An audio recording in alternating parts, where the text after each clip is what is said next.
All right, so now let's have a look at some graphical behaviors of a function. So I gotta clarify before we get started, but these, as the title here is saying, these really are the behaviors of a function, of any function, but we can explain that through a graph, and that's why it's called graphical behaviors right there. And so it is strictly required that we are learning this video lesson here. We're learning the lesson in this video here after you have learned that any graph has any function has a graph that can represent it. Okay, because and expectedly that we are going to be looking at a lot of graphs for a lot of different functions. Okay, and even though it's not required, but this lesson is particularly highly recommended to be watched, to be viewed after you have learned about the average rate of change of a function. Okay, all right, but other than that, let's dive in like that and learn about the graphical behaviors of a function. Okay, so now I am going to swing to the other board and bring up a graph right there, and I am going to draw a graph in my own hand sketch version. All right, so at this point, it is clear to any one of us that a function has a graph of some kind right here. So now let's say I'm going to give the following graph. Let's say we have a function, some function, f of x, okay, and it has the following graph right here. All right, so the graph is doing that, okay, and you can see that now right at that instance that I'm drawing the graph, that I'm sketching the graph, you already see. I hope you already have observed, or you can always roll back the video, rewind the video, and saw and observe my observe my motion right there. But as I was sketching the graph here, there were always two motions on the graph. So, and one thing I'm doing from the left to the right. Okay, that's the most important thing I want you to pay your attention to. So feel free to roll back on the video and see how I was doing it, how I was sketching it. But when I was making the sketch, that's the way it is, drawing from the left to the right. And so there's a horizontal motion as I'm sketching the graph. And then as I'm sketching the graph right there, there's the up and down, and the up and down pencil stroke of mine on the board right here. And that's the part that we want to start getting in. Now, in this particular lesson right here, we're learning this at a pre-calculus level, meaning we're only going to look at that in a brief understanding. Just for anyone learning in this video lesson to be aware that there are these behaviors of a function. And then when you arrive at your calculus course, we're going to study all of these concepts all over again, completely from the beginning again, but in a much deeper details where we will learn solid technique to find out and all of these behaviors. But right now I'm only intending to introduce that there are these kinds of behaviors that we can see through our eyes right from the graph that we're given here. Okay, so now the first thing I want to point out now is that in the graph I was sketching, and I was trying to trigger your attention earlier already. As I was sketching it, now observe my hand motion right here. The pencil stroke, my hand is moving from the left to the right. So as I finish out, my hand is somewhere to the further right and keep getting to the further right. But as I was sketching along, there are parts of the graph where the pencil stroke is rising vertically, it's getting higher vertically. And then at some point, and as I keep going to the right hand side, okay, at some other point my pencil stroke drops. All right, and then I'm still going further to the right hand side, and my pencil stroke again keep rising vertically. So they're rising and they're falling, they're rising and they're falling, and always as I'm sketching from the left to the right. Okay, so again, just like how I was explaining back in the earlier video lesson where I was explaining that any function has a graph, then I already started putting into your understanding that anytime looking at a graph, big amount of time you are going to be viewing the graph from the left to the right. And in this particular lesson here, let's strictly have a look at our graph here from the left to the right. Okay, so that rising and falling nature as we are going to the left, as we are going from the left to the right hand side, that rising and falling nature right there, we refer to that formally speaking as, now I'm talking about, so rising, okay, that's what I saw. So now formally we call it, it's increasing, the graph is increasing. All right, so that's the term for that. And then there's an area where the function is falling. See, so I'm drawing the arrow. My arrow is to indicate vertically it's dropping, but why is it slanted? See, because we are moving from the left to the right.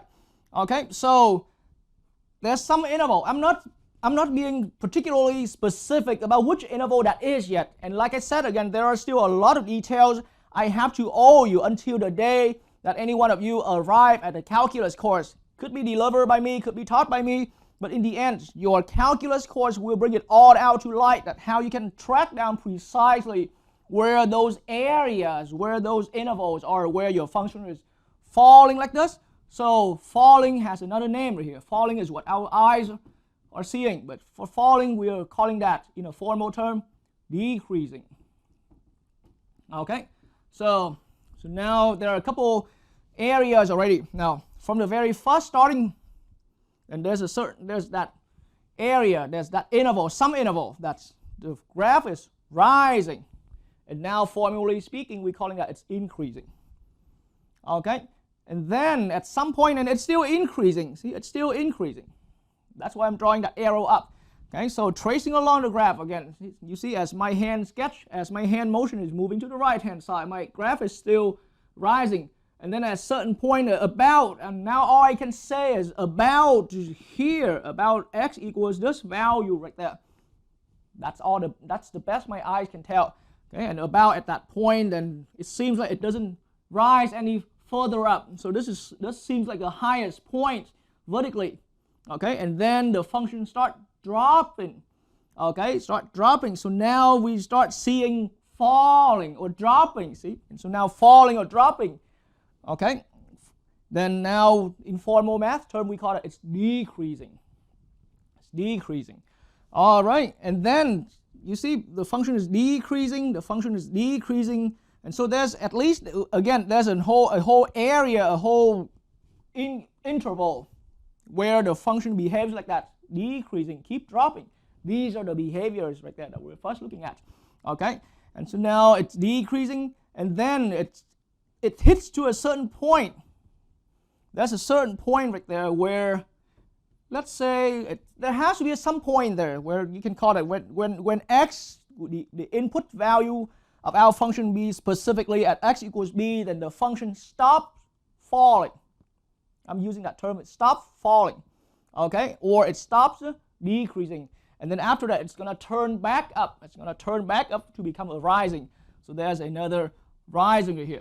Okay, so ladies and gentlemen, that's rising and falling nature right there.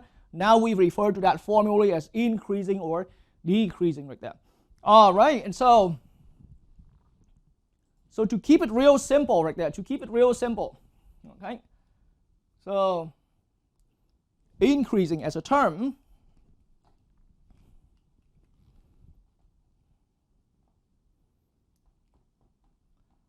okay, and allow me to use the kind of to explain in a way how our eyes can see it, because as I said again, formally we will dig further into the deeper end of this understanding at your calculus level. Here we're only attempting to look at that to make anyone learning in this video lesson realize that, hey, there's this kind of behavior existing out there on anytime you're looking at a graph.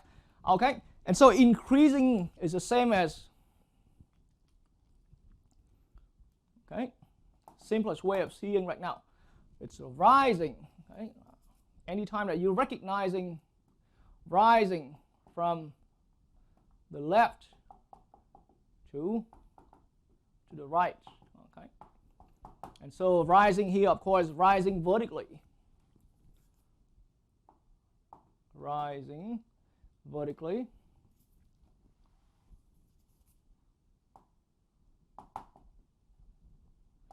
from the left, okay, to the right. All right, so that's how we are seeing the nature of increasing like that. And then, on the other hand, decreasing. That's now a formal math term, and that's why I'm writing that in red ink right there. So decreasing is where we're seeing it's falling, okay, vertically. from the left, okay, to the right. So we're always going to have, we always going to have a motion. Think about we're tracing along again, and this is my way of interpreting, my way of interpretation, that nature about increasing and decreasing. So we always want to set ourselves in a motion from the left to the right, and as we trace along the graph, there's going to be some part of the left, some part on the graph that's from the left to the right, the function is maybe falling, okay, and then there's some other part from the left to the right, the function may be rising, okay, and so falling is decreasing and rising is increasing, but we strictly have to look from the left to the right, okay, and so that's from the simplest ground right there that we're seeing. So now that same exact graph right there, let me do a better demonstration on the graphical, on the graph with, that's generated by a computer software right there. Okay, so now on my browser, so this is that's similar version of the graph I had on the board as a hand sketch earlier, but now precisely speaking, let me put in a point right there. All right, so I'm putting in a point about right there. Okay, so let's put a point right there. And now the point is, I'm also, the software here allows me to use to display the coordinates values of that. And so again, as you have already been familiar with, the first value here is the horizontal value, or it's the input value, and the vertical value is indicated as a second component of as a second coordinates of that. So now as I'm moving, and to make things real clear, I'm going to put a vertical line through the point. So the vertical line is for us to notice how we change from the left to the right. So now you can see that my vertical line is moving from the left to the right. But then as we're moving our vertical line from the left to the right, see our point is rising vertically. So now at least now I recognize there's some interval. So now let's reinvestigate the whole thing. Okay, from wherever the graph starts, okay, from wherever the graph starts, let's say if we put the point right here, okay, and then now we're moving from the left to the right, at least for the entire interval from wherever we started to about here, where on that, on this graph right here, I call that maybe it's about that point x equals a right there, then our points seem to stop rising, okay, and that you're seeing that on the particular graphic there. And of course, forgive me if my hand sketch version cannot be exactly as the duplicate of that. It's similar enough, okay, but it's not exactly the shape right there because I can't draw that perfectly well, okay. But now, again, so there's an interval. There's an interval where this point continued to rise, okay? There's an interval where that point continued to rise, and that's what I'm trying to say. And then now after that high point where the point here stopped rising, after that certain point, and again I have to mention specifically, we will learn that technique to detect where that point will precisely stop rising at the calculus course. Not here. Here we only know that, hey, there's an area, there's a zone where the point will be rising from the left to the right, and then it has to stop at somewhere. It has to stop rising, it has to stop that behavior at somewhere, okay, and then it's gonna maybe falling back down, dropping back down, okay. And so now in that case, and when you come to calculus, okay, I'm not doing a huge promote for calculus or anything like that. Anyone taking this class here can decide to move on to higher course, but you will learn all of this in fascinating details at calculus courses right there. Here we only learn to know the existence of these behaviors, and then we will get real precise at the calculus level. Okay, and that's why this course is again the pre-calculus course. All right, and so now back to the graph that I was explaining, and then so at that high point right here in this particular graph, this is what the function is behaving. We see through the graph of this function that there's an interval. So after this point about x equals a here, after that value x equals a where our point on the graph stops rising, then in the following interval, then the point on the graph seems to keep falling vertically as I keep bringing my vertical vertical line to the right hand side and to the right hand side, and just right about there where I see where x hits to another value here, and of course that value is further to the right hand side compared to where x was equal to a.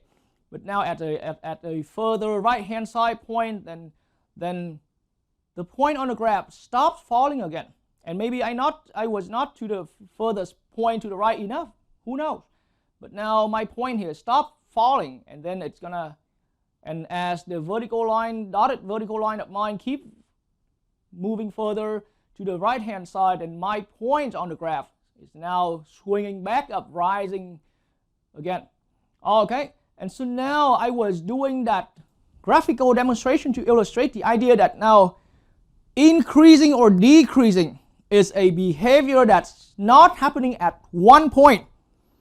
I use the point. It could be a little misleading in what I'm saying here, so slow it down. Try not to get me wrong here.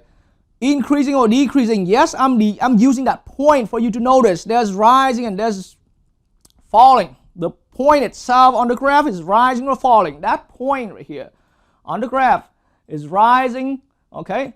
From the left to the right, it's falling or rising. So I'm using the point for us to sense that nature, that behavior. But as a behavior together, we're always going to need to look into one entire interval. Okay, so increasing and decreasing must take place, is the kind of behavior that must take place in an interval. Okay, so now in this way of my interpretation right here, now I have to add in that note. So increasing is rising, it's rising vertically from the left to the right. See, the left to the right, that's already indicated there. There must be some kind of interval. Okay, so this left to the right here. Now I have to open parentheses. It must be inside, okay? And be careful with that word I'm using right here. It must be inside an interval. That's what it means right there. Okay, because from the left to the right, as we move the point from the left to the right, we are creating an interval. That's the idea. And then through that interval, we notice there's the rising of the point as we travel along the graph from the left to the right. Okay, so in that same way, the only way for us to notice there's decreasing or increasing, the only way for us to notice specifically decreasing nature, the falling nature of a graph, that is when we are looking at that inside, okay, inside an interval. Okay, and I'm using that term inside an interval. Okay, that means for an interval, sometimes we include endpoints and sometimes we exclude endpoints. So in this case, since I'm using the term inside an interval, it must be the interval where we are excluding completely the two endpoints. We're only looking at what's happening in between the two endpoints of an interval. Okay, so increasing or decreasing is a behavior that happens strictly inside an interval between the left and right end of an interval. Okay, and now, so in that way, well, it's strictly open intervals only. All right. Another thing I have to point out, okay? Another thing I have to point out. Now, sometimes, don't get me wrong that in an interval there's only increasing and don't get me wrong that in an interval there can only be increasing or decreasing. Nope. Sometimes there can be an interval where it's doing both. For example, right here, like if we're looking right here at our graph here, if I'm looking at an interval from x equals 0, for example, or from wherever that is here, where my point is currently at, to another point here, okay? Then from that interval to another interval, there are already two behaviors. There's increasing, there's decreasing, and there's increasing again. So some intervals can have both the natures, but once we put ourselves in an interval where we only recognize increasing and decreasing, it has to, the nature of the increasing or decreasing must happen inside an interval. Okay? The nature of an increasing or decreasing must happen only as an interval and being inside the interval. Okay, so in that way, let's head out for our first example where you get comfortable with the idea of detecting, okay, with the idea of detecting an increasing or decreasing interval. All right, and so now let's erase the board.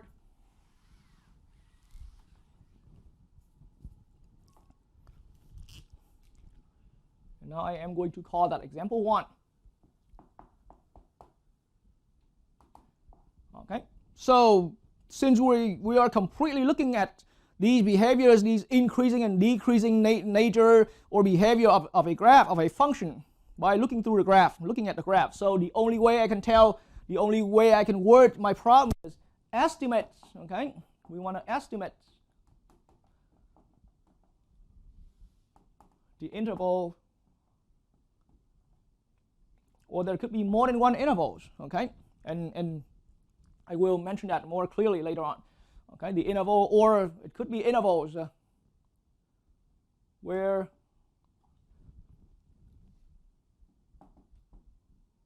the given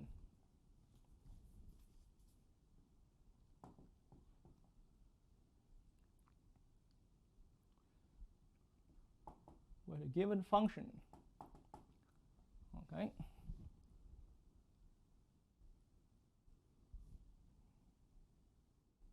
is increasing. Okay.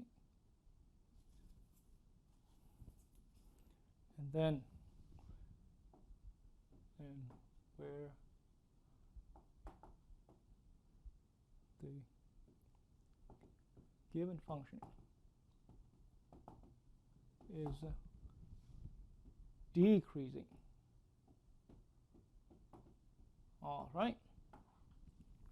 We want to estimate the intervals or intervals where the given function is increasing. We're going to find all of those, and then we're going to find the other intervals where the function is decreasing. So now in each one of these intervals, I want to look for only one property. So it's the intention of this problem. Okay, like I said earlier, there could be intervals where it has both, rising and falling, but now we specifically want to isolate out those intervals where the function is doing only one behavior. The interval where it's either just increasing only, or the other interval where it's only decreasing. Okay, so now in that way, let me bring up part A over here. And needless to say, because we have not learned the proper technique yet, so in this way right here, the function is given as a graph, is represented as a graph. So for part A, part B, and part C, and so on, I am going to instantly bring up different graphs. I'm going to take you through different graphs there for you to understand. Okay, and so now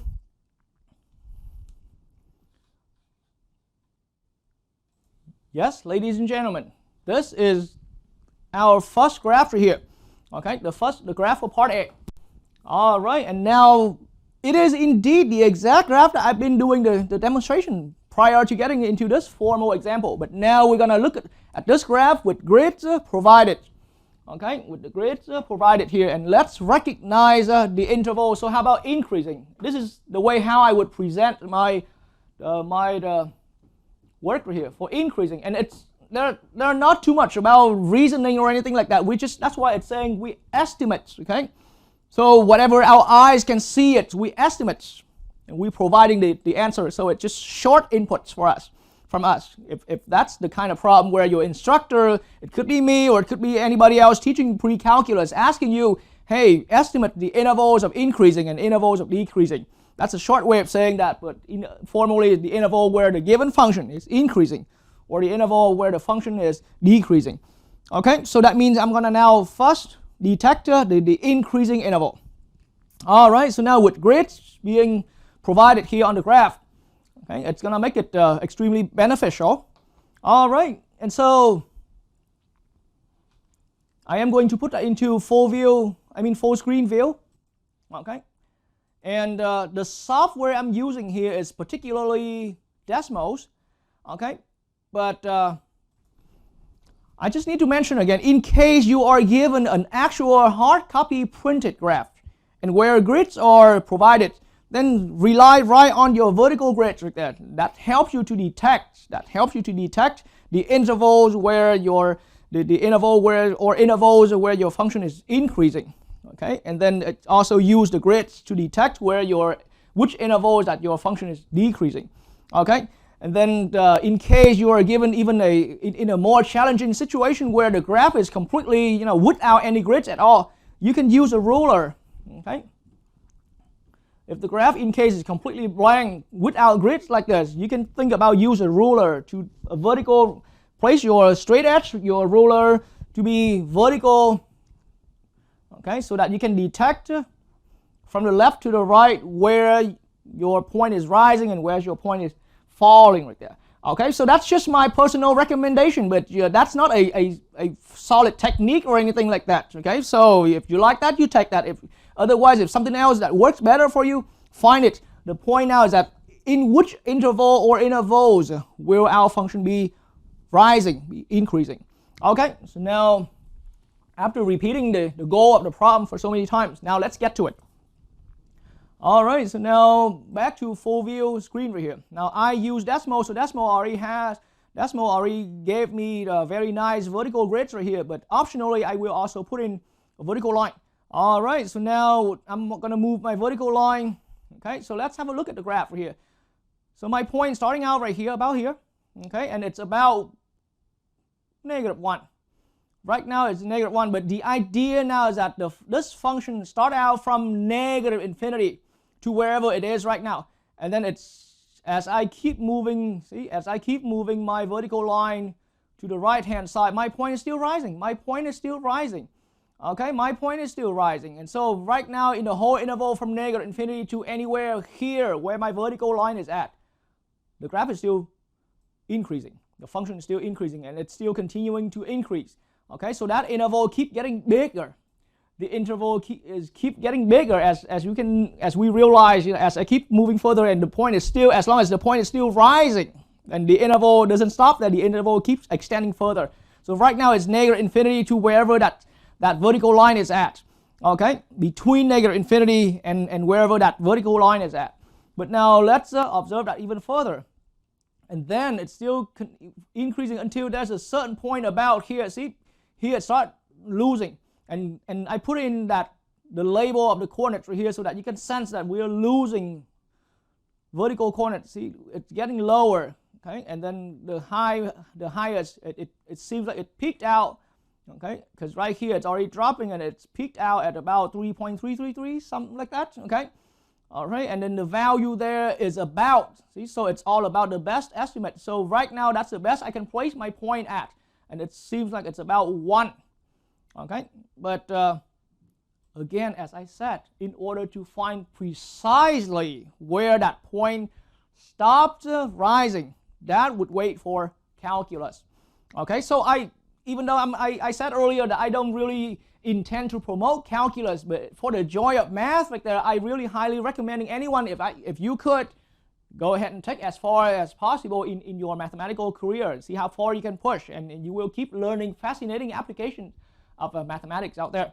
Okay, but so in this way, back to the graph, now obviously I see that when it hits to 1, about in my own estimation, when it hits to x equals 1, the function stopped rising, and then immediately after that, okay, immediately after that, now I can also zoom in with my decimals right here, and immediately after x equals 1, then the function, see, when it's 1.01, the function still about there, but now it's going to start dropping. Okay, 1.04, it's already less value vertically, and now it's going to start dropping.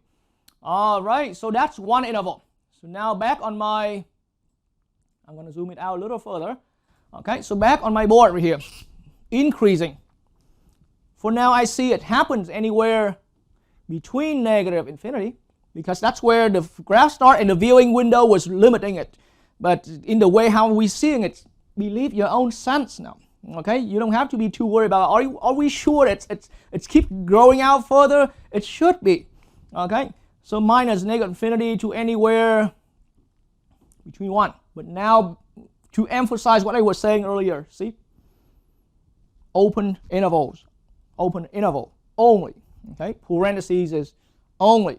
Even though we recognize at that point x equals 1, our function stopped rising, but right at x equals 1, the function is not. See, I said I use that term stopped rising. That means it's not increasing. And did it decrease yet? Not yet as well. So right at x equals 1, that point should be excluded from the interval. So the interval that has this increasing behavior is strictly an open interval. Okay, but we found one. But can there be another one? Can there be another one? So once we're still looking for increasing interval or intervals, let's find all of them if we could. Okay, so I'm not going to rush into finding the decreasing interval yet. Okay, so now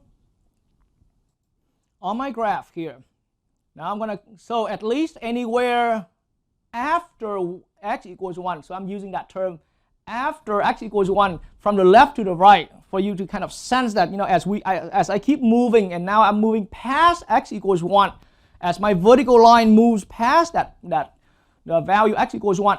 Okay, and so now as we're past x equals 1, then it looks like our point is dropping, and it's still dropping. And so the interval for decreasing seems to be recognized here, but that's not what we're doing right now yet, so we're just only detecting. But now it seems like when it hits down to here about a 4.9, or maybe it's still dropping, and 4.91, and it's still dropping.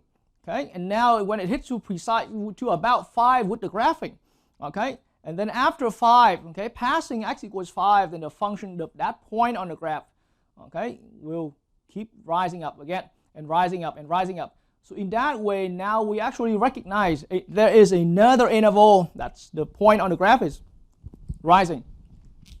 So that interval there is the interval from 5. Remember, 5 is where we estimated that the function stopped falling about at x equals 5. But we should never include that interval, that endpoint, that point in our interval. Okay, so now I'm saying that it's still increasing. It's increasing again, actually. From the left to the right, it increased between negative infinity and 1. And then it stopped doing increasing. It did something else between that. And then between 5 and positive infinity, okay, between 5 and positive infinity, it was increasing again. So now we have actually 2 separate intervals. And so now, again, as an overall answer, we use a union sign here to indicate. Now, we have increasing either in this interval or that other interval right there, in between negative infinity and 1, or that's what union means, okay, or between 5 and positive infinity. Ladies and gentlemen, that's how we have found our intervals. In this case, we recognized 2 intervals of increasing, okay, of our function.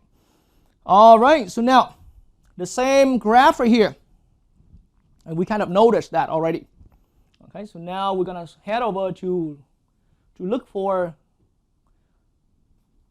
that interval or those intervals where our function is decreasing. Okay, because that space here is for my graph, so I'm writing my next part of the problem down here. So for decreasing, let's find out right here.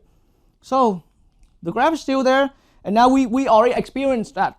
We already saw that, and we already investigated that, so there's no need to keep swinging back to the graph, and it's still there in that corner of the screen. So now really, increasing here is anywhere between, and again, increasing or decreasing, or even both, is a nature, is a behavior that once you spotted out the interval, it has to be strictly in between the interval only. We will never include the endpoints. Okay, so now anywhere between 1 and 5, that's our interval where we recognize the function is decreasing. Okay, and so now to convince your understanding. So we found that it's from between 1 and 5. Okay, and in the end, everything is completely an estimation. So about 1, okay, it stopped rising, and then it's going to start falling in between. Anywhere now we are between 1 and 5. That's where my point is currently. That's where my vertical line is at. My vertical dotted line is at. My vertical grid. Okay, and now when it hits to about, because right now we're not x equals 5 yet. We're at 4.9 or something like that. Okay, and when it's precisely, see, 5 and right there. Okay, then it stops rising because a little bit past 5, it's going to start rising back up. Okay, so earlier it was falling and then it stops falling. Maybe I accidentally said stopped rising, but in this interval, at this endpoint right here, it stopped falling and then it starts rising again after 5. Okay, and so now that's the only interval that seems like it's the only interval that we recognized. and that's why it now confirmed our answer for that. All right, so that's how we did one problem right there. Okay, so now I am going to move to the other board space right there, and it's still in the same example. I am going to bring up another graph, and let's call that part B of the example. Okay.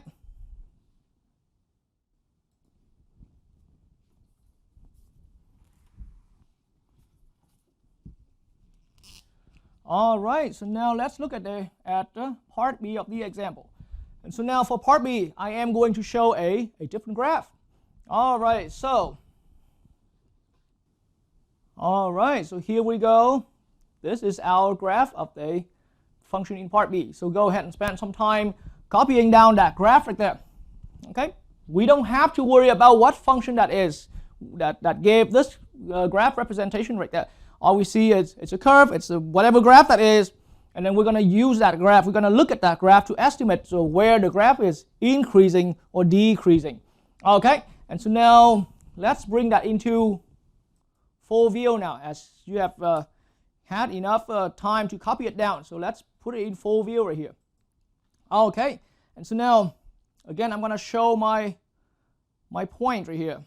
Okay, so and you can see that now if we're trying to trace along the graph right here, then as we are, okay, and as this side right here is indicating that the graph the graph came from negative infinity, okay, because the graph will keep extending out.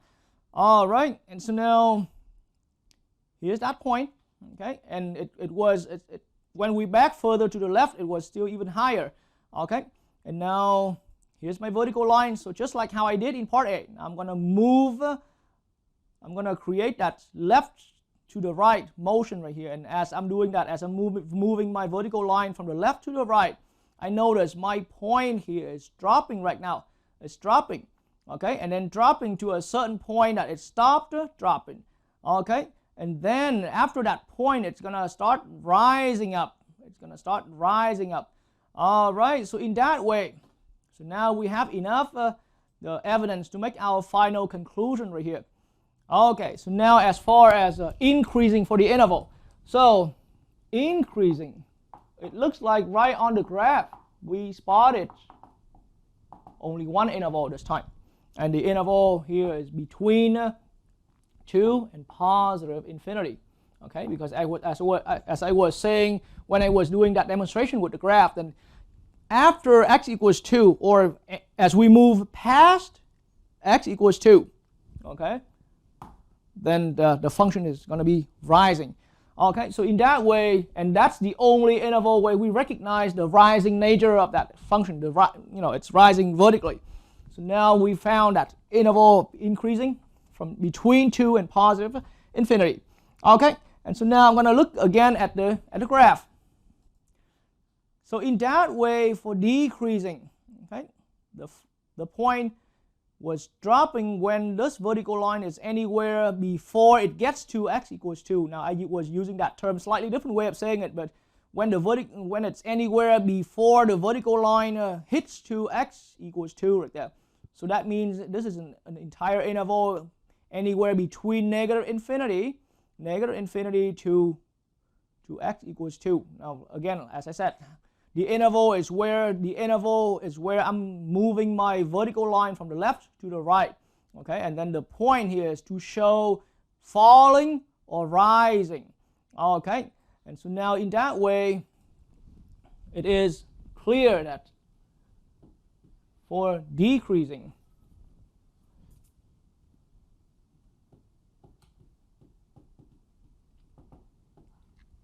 the function was decreasing between negative infinity and positive 2. All right, and that was the observation we've made. So this is now going to be our final answer for this particular example. Okay.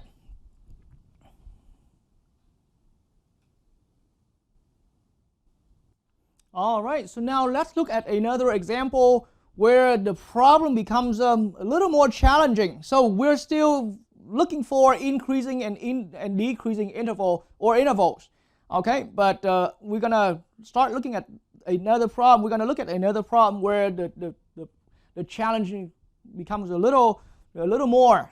Okay, so it's a little slightly more challenging situation right here. So we're still looking for increasing and decreasing intervals. So now I call that example 2. Okay, so use a graph. Okay, use a graph. Or how about use the graph? Okay.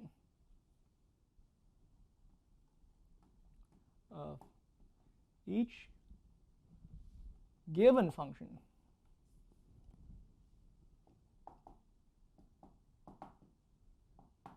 to estimate the interval or intervals of increasing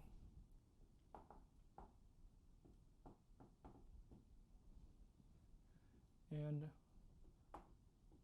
the interval or intervals of decreasing.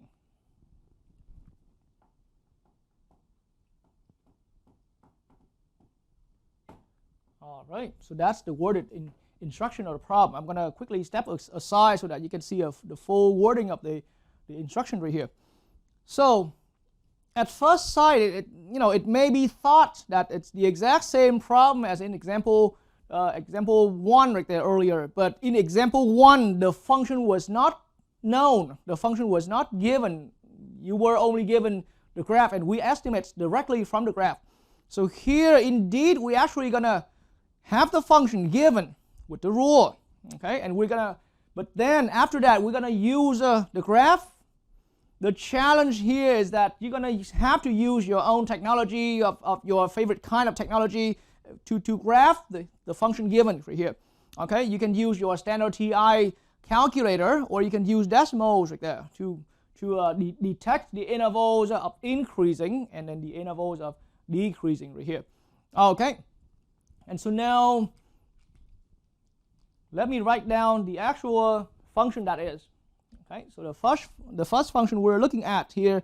So how about f of x is x to the 4th minus 4x cubed plus 5.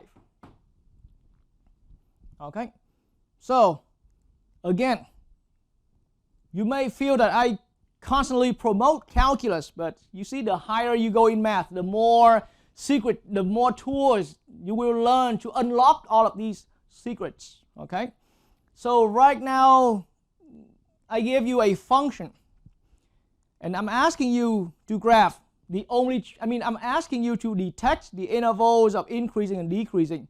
And the only way we can do that right now, we use some graphing device to get the graph, and then we're going to be looking at the graph to only, at the best that we can do right now, to only estimate those intervals of increasing and decreasing. At a calculus level, with a function given like this, you will have solid technique to get the precise interval. Okay, so if any of you have some real good serious intention in learning math, you can make a nice documentation of this current problem with the answer I have right now. But everything we're doing today at the end of this example is only an estimate, and you should be able to confirm with solid answer, on this exact same problem when you arrive at your calculus course like that. Okay, because again, as I said, you will learn a much more solid technique to handle these problems out there at the calculus level. Okay, so in that way, let's get to it. So the function we have is, once again, x to the 4th minus 4x cubed plus 5 right here. All right, so you can use your own favorite technology right here. I will use decimals, okay, to show the graph. All right, so here's my decimal home screen right here. I'm gonna click calculator, graphing calculator. Okay, and that shows an empty graphing space. And in earlier lesson, I have already shown some basic operation with decimals as well. Okay, so in this way, with this command entry, I am simply just going to type in, okay, f of x equals our function here, x to the 4th. Okay, and it's not completed yet, even though it could be already a function. So that's why decimals already shows a graph. Okay, but that's not our actual function yet, so I'm going to keep writing down the terms here, minus 4x cubed. Okay, and then plus 5. All right, so now it looks like we're going to need to zoom out right here, okay, to have better view of the graph. Okay, so I am zooming it out. I am zooming it out by scrolling my mouse rolling wheel. Okay, and so this is the shape of my graph right there. All right, so now in what I'm seeing here, then it looks like the function is decreasing. Okay, and we can click, drag, and hold right here to drag the viewing windows back and forth in 2 different positions so that we can have better view of the graph. Okay, so in that way, what I recognize is, and generally as the way how I see it, then the graph for this particular function, we don't have to get precise. See, you will learn how to get real precise at calculus. You will learn all that nice, really beautiful techniques there. But here, the only thing that caught my attention, the graph looks kind of like the following. Okay, it hits the y-axis at a point and kind of do a bend. Okay, and then it hits down like this. Okay, and please, I'm not aiming at getting the precise graph duplicated here, but that describes close enough the actual picture of the graph that you're seeing. Okay, so all right, so now in that way, now it looks like there's a point here, right? There's a point here that the graph, see, the graph is decreasing from the left to the right. The graph is decreasing and continue to decrease, okay, and keep decreasing, and then until it hits to a point about here, and then it stops decreasing, and then it's gonna start increasing after that point, after my vertical line. See, so now we've done that quite a few times. So with the graph being displayed using the decimals here, then you can see that when the vertical line passed that value somewhere about x equals a right here, right, then the graph here is going to start rising up. So now for this is decreasing interval from negative infinity to whatever that value is, and then past that x value, the function is going to be increasing in the interval between a and positive infinity. So let's use our best estimation. Okay, and so let's now look back at the graph right here to estimate where that value a is. All right, so now, so with that bottom low valley right here, and now I will explain this later, but you know, peak is not the right term because it's indicating like a high mountain peak, but I still see this as a peak right here because in a way that it peaked out in the falling down way, and I will get more explanation into that later on. Even though it seems like I'm not using a proper English term right here, because usually peak for people it would mean rising up and hit a high right there. But I still also see this as if we're going in a downward way, then this also peaked out at the downward way right there. So I refer to any of these tippy points right here as a peak.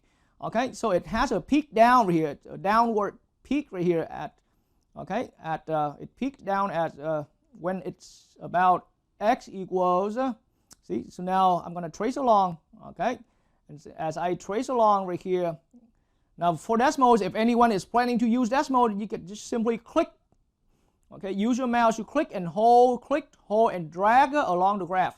Click right on the graph and a point will pop out and hold and drag, okay, and then it will hit to a point like that. So nice, right about, so here decimals is sensitive enough to sometimes it snap to a special point.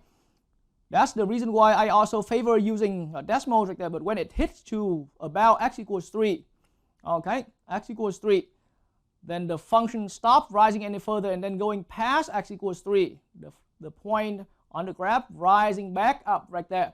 All right, so in that reason now I can see that x equals 3 is that cutting point here. So x equals 3. See, but in the end, how do we know so sure it's x equals 3? Please do not give the kind of reasoning that that's because my graphing calculator told me, because decimal maybe is nice, but in case you don't have decimals and you have graphing calculator that's a little more basic than decimals, then that's not fair for people who are not using decimals. In that case, that's why I'm saying it's only best to say that we estimated It's an estimation, okay? There's nothing very guaranteed. Anything that we look through the eyes is only an estimate, okay? So even though it popped out that value, but we can't even verify if Desmos did the right calculation for us. So we only use that in the end as an estimation.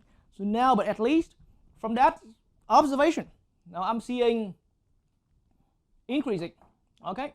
For increasing, I'm seeing that behavior that happens inside the interval anywhere between, and again, completely as an estimate, between 3 and positive infinity. So about 3 is about here. That's an estimate. And then so anywhere between 3 and infinity.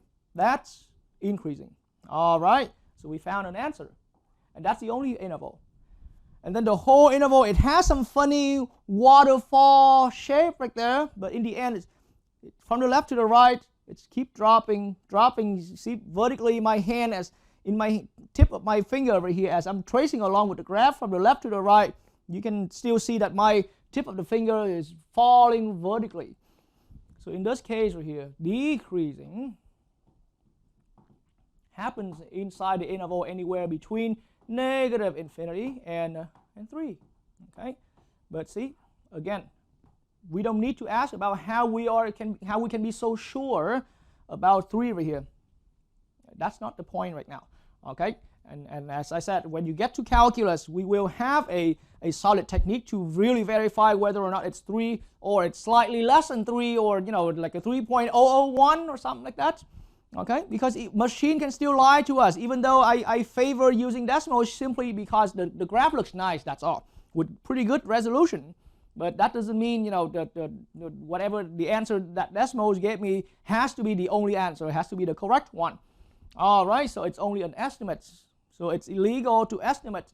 It's completely okay to estimate that between 3 and positive infinity, we had an increasing interval. And then between negative infinity and 3, we have a decreasing interval right on that graph we saw right there. All right, so let's so once you've got engaged into that kind of problem right there, now we can start picking up the pace a little bit. Let's now look at our part B of the problem.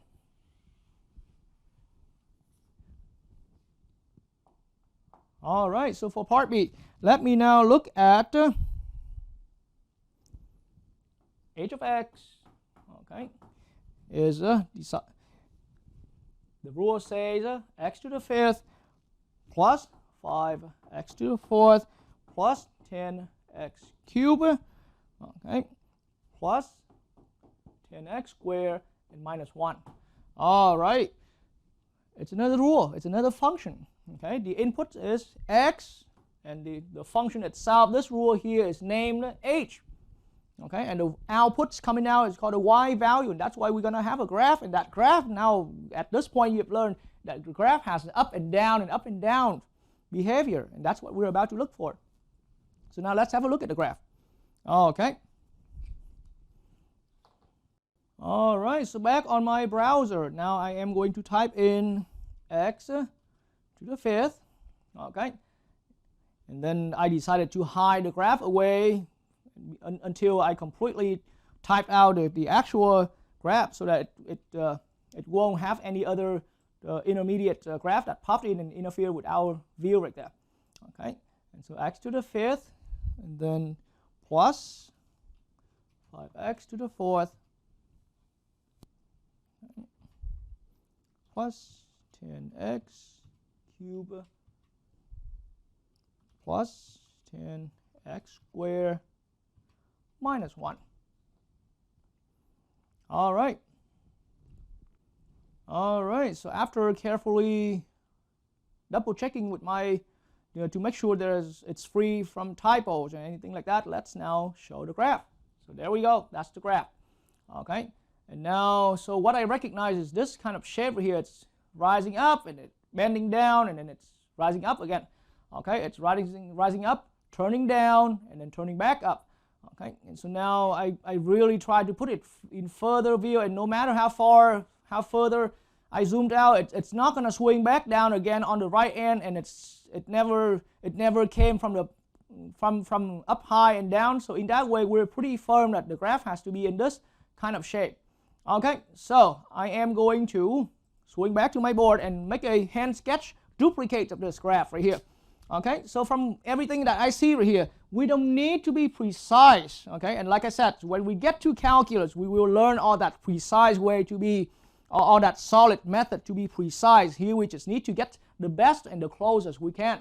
Okay, so as far as the graph, it looks like the following, and I don't even need at this point. I even let go of numbers on the axes and numerical labels on the axes. Let's forget all of that. Okay, this is what I see. It's swing up, okay, cross down. That's fair enough. That's fair enough. Okay, x-axis, vertical outputs, output values on the vertical scale, y-axis.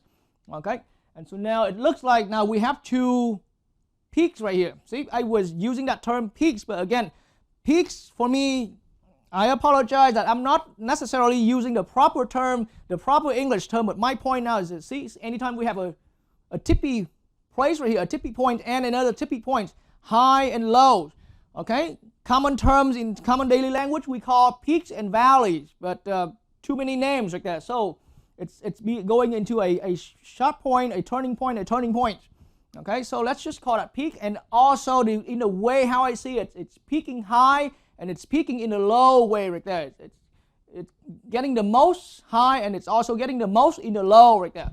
All right, and so that's why, so now these are all the peaks. That's how I'm seeing it, and that's how I interpret with some of my explanations in there. The reason why I unify all of those terms into just one term, even though it's not necessarily proper with the standard language right out there. Okay, but now at that, we have about a point x equals a, where, see, now I notice the function will be rising and stops rising when it hits to x equals a. Okay, and so that x equals a, we will need to use the graphing device right there to estimate. Okay, and then between a to, so it seems like in the way how I drew and in the way how we saw that in the graph earlier, okay, in the way how we saw that in the graph earlier, just right here, then it does look like it has it hits to a bottom peak. Okay, see, I'm still using peak, but I call it bottom peak instead of valley. Okay, so for a reason, because this is about the lowest in some zone right there, but see, it's right about 0. So this is an estimate, and this is another estimate. All right, so now we clearly see those points right there. All right, so now, but again, that's just because we have nice technology, but that doesn't mean it has to be the absolute truth. In the end, it permanently remains as an estimate. So there's another, see, that's x equals b about there. All right, so now we recognize increasing, and there's another increasing here. From the left to the right, see, increasing.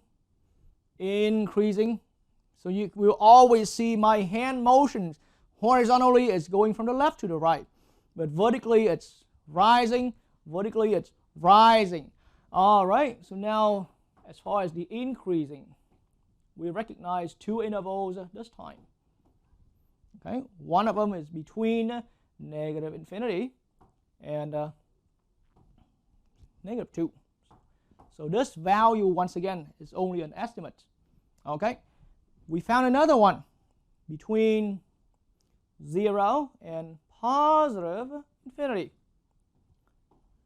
Okay, because it seems like it's right on the y-axis where x equals 0. That's what it is. But again, it's only an estimate. And now we're going to put a union. So anytime we have more than one intervals of the same behavior right there, right, then we put a union in between that. Okay, and now, so that's for the increasing.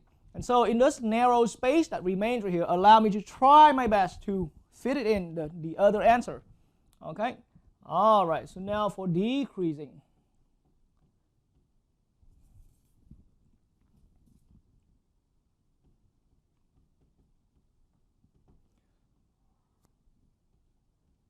All right, so now for decreasing, it seems like the interval, the only interval that it happens in this entire graph right here. All right, so in this entire graph, the interval that happens is between, the interval that it happens to be falling right here is between negative 2 and 0. Okay, so in that way, and that's why I with some plan ahead, I believe that I can fit it all into this small little space right here, anywhere between -2 and 0. There we have our interval for decreasing behavior. Okay, all right. All right, and so now upon realizing the existence of increasing and decreasing interval or intervals in a function, graphically displayed through the graphs, and we have investigated all those earlier. So now let's head out for a direct consequence.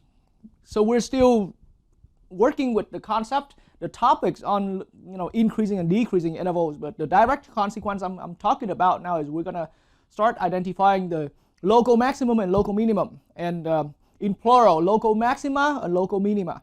Okay, and so now let me demonstrate the idea through a graphical drawing again. All right, so now again, let me reconstruct that graph I made as a hand sketch version earlier in the beginning of this lecture right here, where let's say we have a function and the graph swung up and hits down and swung back up again. Okay, so this is our graph of the graph that represents some function f of x. Okay, so this is some f of x. So at this point, we are well aware that this graph here, and through our own estimation through the eyes, then we can see that maybe about here, x equals a, the graph was rising, was increasing in the interval anywhere between -infinity and a. Between -infinity and a, so this is increasing. So we had increasing, that's for short, or I can draw an arrow pointing up like that. So we learned that increasing was a property that took place over an entire interval. So that interval here was between -infinity and a. And then the point at the idea now is that at a right here, that's because I was doing all of that demonstration through the point being traced along the graph. And so think about that point. So as we're moving from the left to the right, then our graph here stopped rising. Okay, our graph here stopped rising at approximately x equals a, at some x equals a that, throughout all of the examples we have done earlier, it was all about estimating. So once we have estimated that there's a point x equals a, there's a value on the x-axis here, x equals a, that's our graph stopped rising vertically. Then right at that stop, immediately after that, the graph starts making its way to fall down. Okay, so after that stop, after that x value where the graph stopped rising, then it starts making its way to head down. Okay, and so in that way it resulted in so now I call that it's a peak right here. Okay, in daily term it's a peak. It's a high point right there. Okay, and then after that x point right there, it starts heading down right here, heading down. So in this interval, clearly it came to another value b, x equals b. And so at x equals b, the function would stop. And see, I placed my pencil stroke a little slightly off, but that's not the point. It's all about we're estimating right now, okay, at our level. So at about x equals b, then our graph stopped falling. Our graph stopped falling and then start making its way. So here it was decreasing. DEC of mine is a shorthand notation for decreasing, and I was using that arrow. The arrow is a little slanted, right? But pointing down. So the function in this interval between a and b on the x-axis, our function was dropping or decreasing. Okay? And then it decreased, it continued to decrease down, up to that point, it continued to decrease down to the furthest. Okay? And so it keeps decreasing to the furthest, being at some height down here, Okay? And then after, when it goes past, from the left to the right, once we tracing past x equals b, the graph is making its way to head up again, vertically up.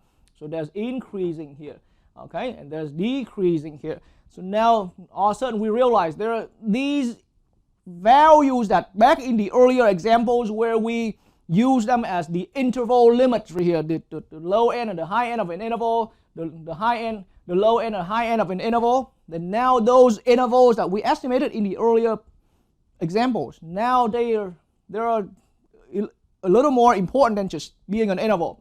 Those endpoints of the interval, they are the switch point. Okay, in the way how I see, they are the switch point where it changes from one, from decreasing to increasing, or where it changes from increasing to decreasing. Okay, many textbooks refer to those as the turning point.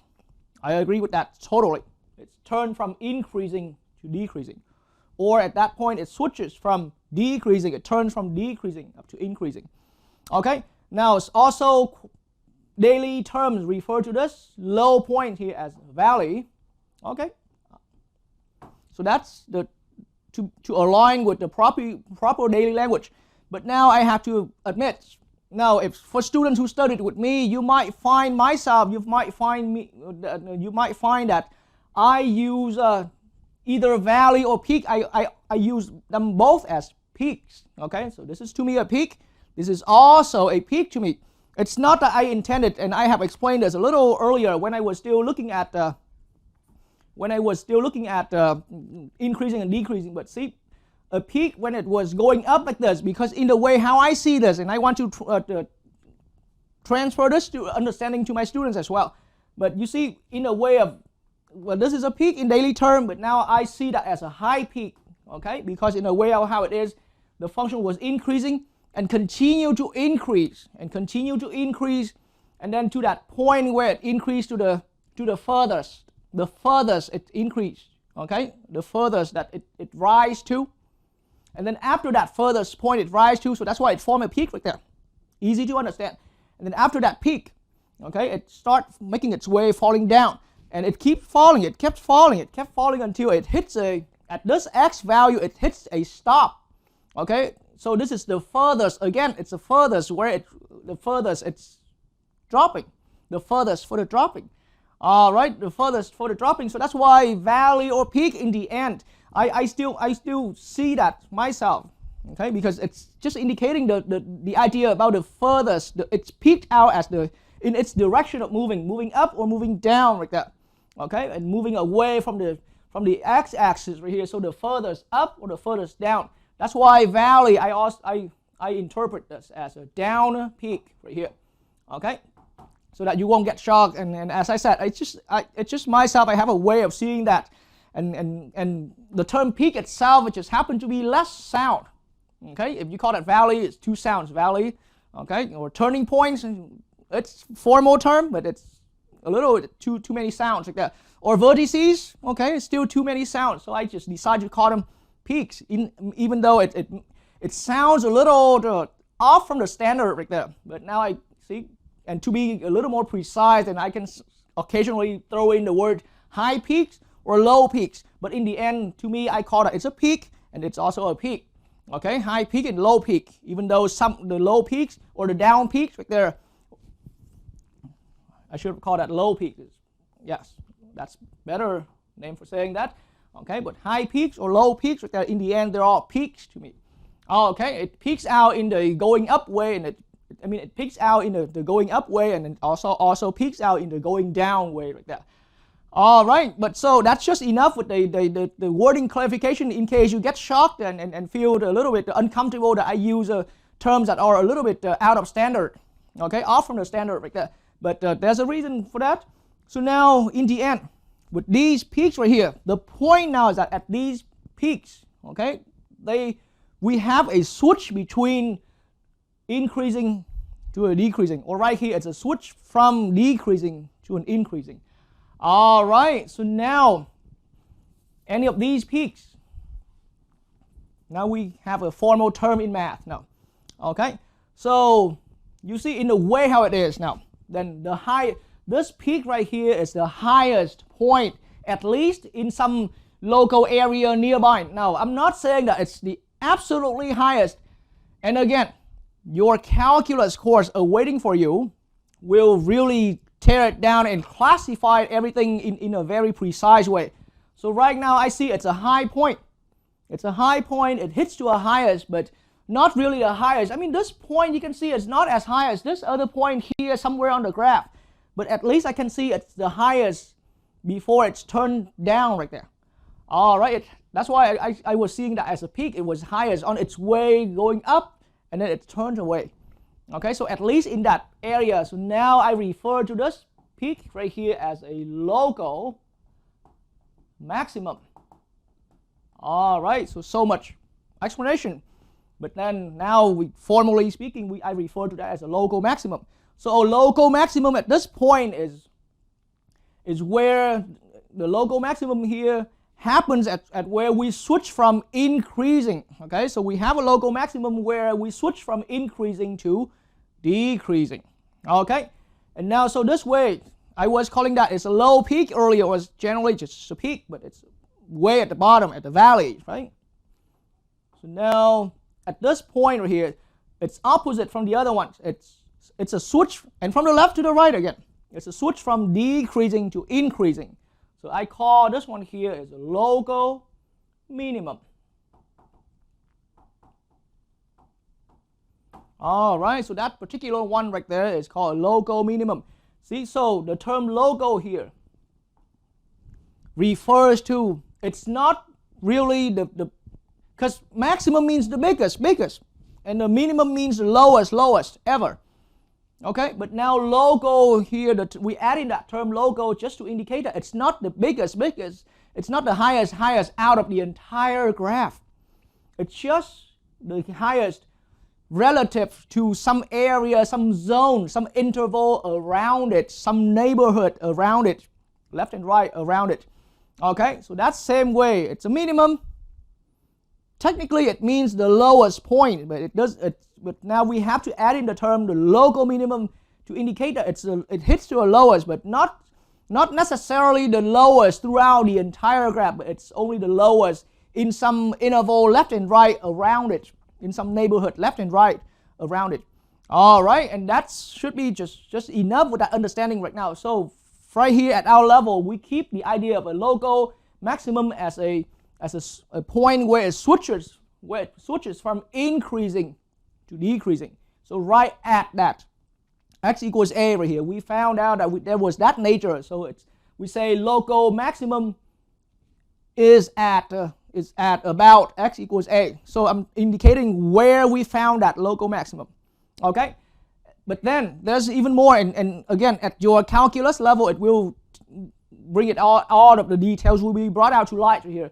But so for local maximum, you see it happens at x equals a, and then this height right here, how high it reached right here, that's called the maximum value. Okay, maximum value, or yes, precisely the local maximum value. You see, so the idea is, where is the tallest building? Where is the tallest building? Right here. Where?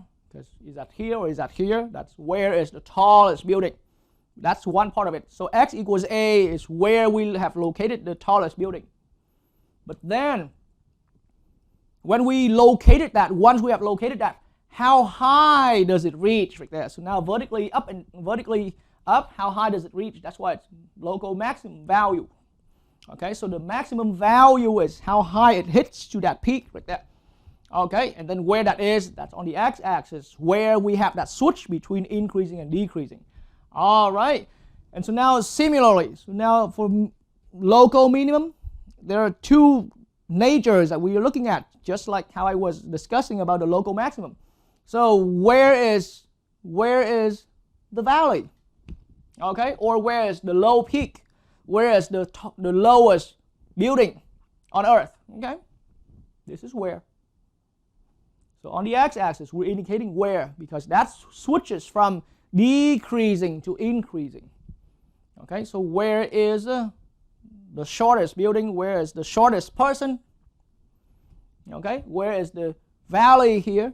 Okay, that's on the x-axis here, at least in this picture. That's where it is. Okay, so x equals b, about x equals b, that's where it is. But now, Once we've had that, then this vertical height, which in this case, in this graph here, drops all the way down to negative. Yes, we call that it's the local minimum, but value. Okay, it's local minimum value. How low it reaches. Okay, so once we have located where the lowest building is, the shortest building is, or the lowest valley is, okay, then how low does it reach? That's the vertical distance. So again, two natures. All right. So in this way,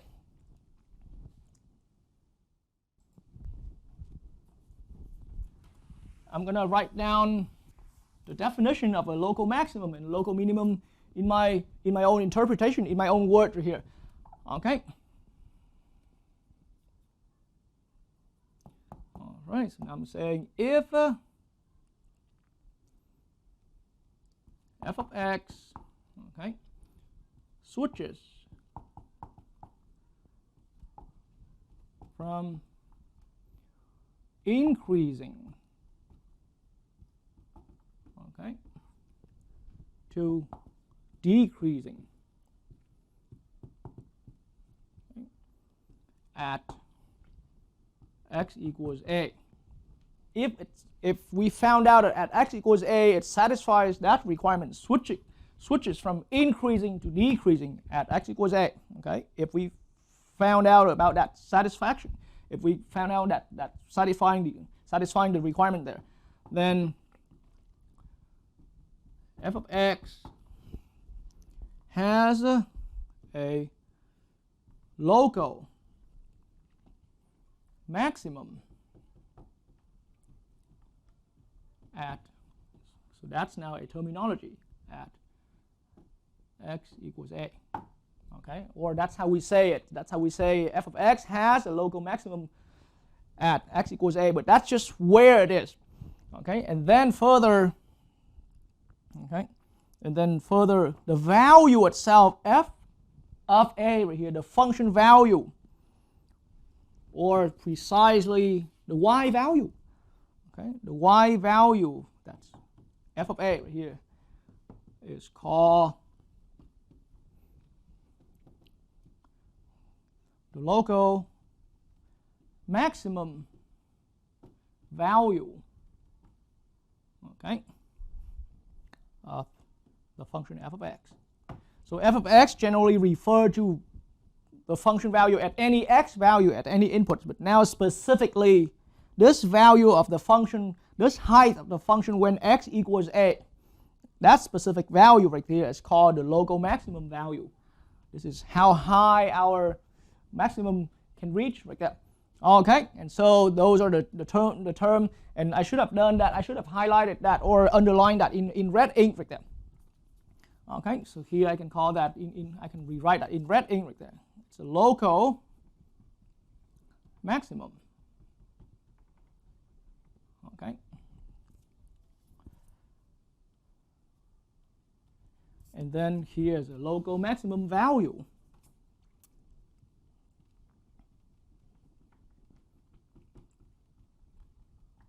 All right, so two different names right there. Okay, this is just where it is, and then that's how high it reaches right there. Okay, and so now similarly, once we have caught that definition, then I can erase this and write in the other one, the other definition. So this is the definition for local maximum. Okay, so now if f of x switches from, now we can just simply switch the row of these, switches from decreasing, okay, to increasing, okay, at x equals some other point, x equals b, for example. Okay, then the function is said to have a local minimum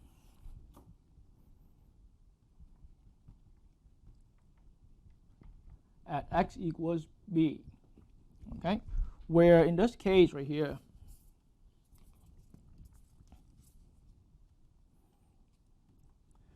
y equals f of b is called the local minimum value. right, of the function f of x. All right, so you now can spend some time writing down and roll back to that earlier definition of the local maximum and pause the video at that instance there to copy down the note if you have to, right, in case you are studying directly with me through the video here. All right, but now, see, once we're looking at that definition, then it reinforces right here. See, this point at x equals a, at least our eyes are telling us that at x equals a, the function switches, right? F of x switches from increasing to decreasing. That's how we call it. So right now it's just the way how we recognize, the way how we define those terms right there. So that point right there, we call it its local maximum. Okay, but really there's always two questions. Where is that local maximum? Okay, and how high does it reach? So where that is, okay, it's happening at x equals a.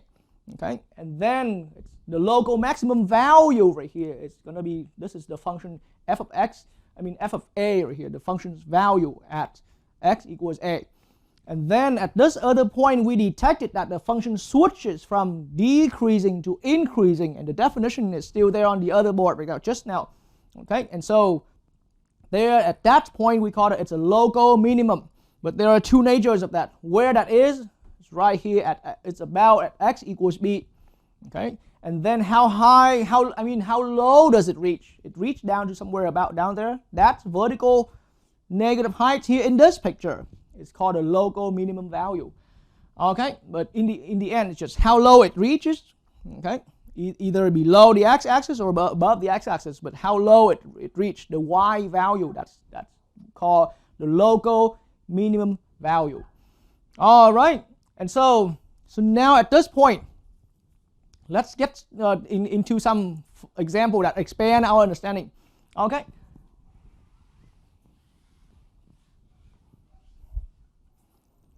All right, so now I'm going to call that example 3.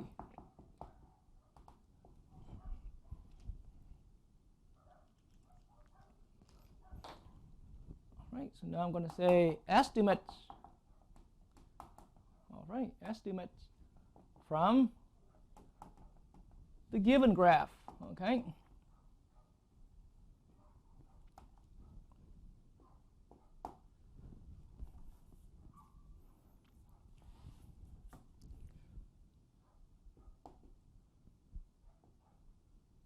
To find the local maximum. Okay.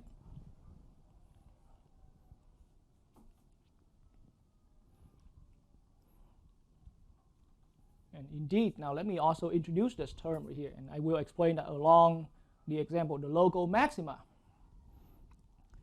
and the local minima. Okay, of f of x. All right, so the whole idea of this example 3, as we start getting into it, there will be part A, B, and C, and it doesn't matter how many parts there will be, but each function, instead of having the actual function as a rule specifically written down, we're going to have a given graph, just similar to example 1 that we have done earlier. There's a graph given to us, and that graph represented a function. Okay, but now the idea now is that right from the graph, we're gonna look at the graph and estimate the local maxima and the local minima.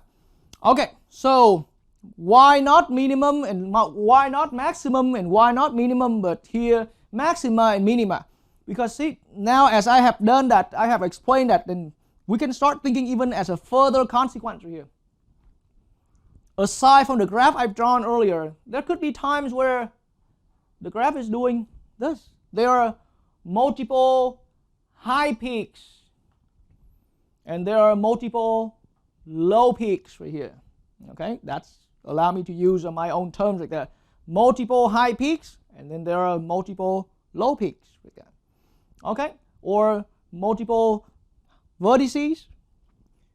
Local maximum happens at multiple places, and so that's why now all of a sudden when it talks about local maximum, it's because it's local. So that's why there are so many different local neighborhoods out there. All right, so at some local neighborhoods here, there's a maximum, but then outside of that neighborhood, there's another maximum, and there's another local maximum, and that's why local maximum can reach to a plural. All right, can reach to a multiple local maximum, and that's why in plural, maximum in plural is maxima. Okay, so maximum, that's singular. Okay, but now in plural,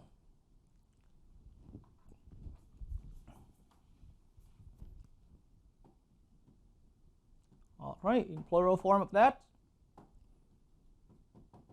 maxima. All right, so just like that, okay, minimum, this is if we only have one minimum, or you're talking about a minimum. Yes, it's a minimum, but then now when it's plural, we can say that it's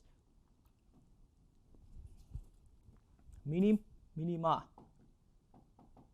Okay, it's minima because it can happen at multiple places, like I have already pointed out. That's why the wording here says so if there are more than one local maximum, find all of them. Okay, if there are more than one local minimum, find all of them. That's why it's find the local maxima and find the local minima. Okay. So now in part A, allow me to start bringing up our first graph right here. Okay, so the first graph being given here is this graph. Okay. We don't need to worry about what function is represented by this graph, what rule of that function. That's not the important part right there. Okay. But from this graph right here, looking at it, okay, we need to be able to identify the local maximum and the local minimum. And this is the reason why I'm saying that learning about maximum and minimum is a consequence of learning about decreasing and increasing, or increasing and decreasing intervals. Because without realizing the increasing and decreasing, we won't be able to find the maximum and the minimum. All right, so now in that way, now let me put the graph here in full screen view right here. All right, so in full screen view, and it's all about an estimation. So I already put that point here. Okay, so at least on this graph right here, anywhere, and also just like the earlier example, I'm going to also put a vertical line right here. So now this vertical line is staying in an interval anywhere between negative infinity and 1.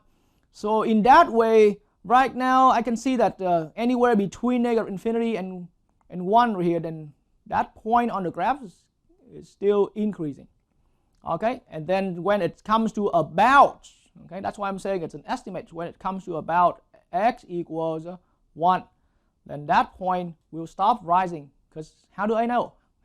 After that, it's going to turn down like that. It's going to make its way to drop down. All right, so as a matter of fact, this particular graph came from one of our problems in the previous example, in the earlier example actually, not just the immediately previous one. But now from that graph we already saw that the increasing. So now we see that it's increased, okay, from negative infinity to 1. But then immediately there's a decreasing. This is the way how we're reasoning, but we don't have to write this down. It's all about we quickly looking at the graph, okay, and estimate. And so this is just, I'm writing down my own thought process for anyone following along with me right there. But and immediately it's increasing, it's switched to decreasing between 1 and, so now once again I'm going to bring up the graph right here. Okay, so the decreasing here is happening anywhere between 1 and x equals 5 right there. Okay, so about there. All right, and so that's why in that way the decreasing is recognized to be that interval between 1 and 5. And that is the reason why, see, now this x equals 1 is that point where it switched from increasing to decreasing. Okay, so that's why now I'm going to say that we have a local, according to the definition, we have a local maximum. We found one. Okay, at x equals 1. And to be precisely, let's say at about, because it's all about we're reading the graph, at about x equals 1. And that's the best we can go right there. All right, so I'm using decimals. If you're on a TI 83 or 84 calculator, there's a trace button. There's a trace function that you can trace along your graph right there. Okay, but now, is this the only place where we can find a local maximum? Well, let's bring back the graph. Okay, so it looks like, so there's a high point, there's a high peak right here, and then after that it switches down. But then other than that, there isn't any other one like that. Okay, and this, as a matter of fact, already pretty much complete our graph. All right, so now that is our only local maximum. So this is where it happened. See, that's why I'm using that word at about x equals 1. Okay, and then, as it turns out, so now it's sooner or later, when you get into your calculus course, you will see this kind of question a lot. So when it simply say find the local maxima or find the local minima, really it's asking for both things right here, both natures of that.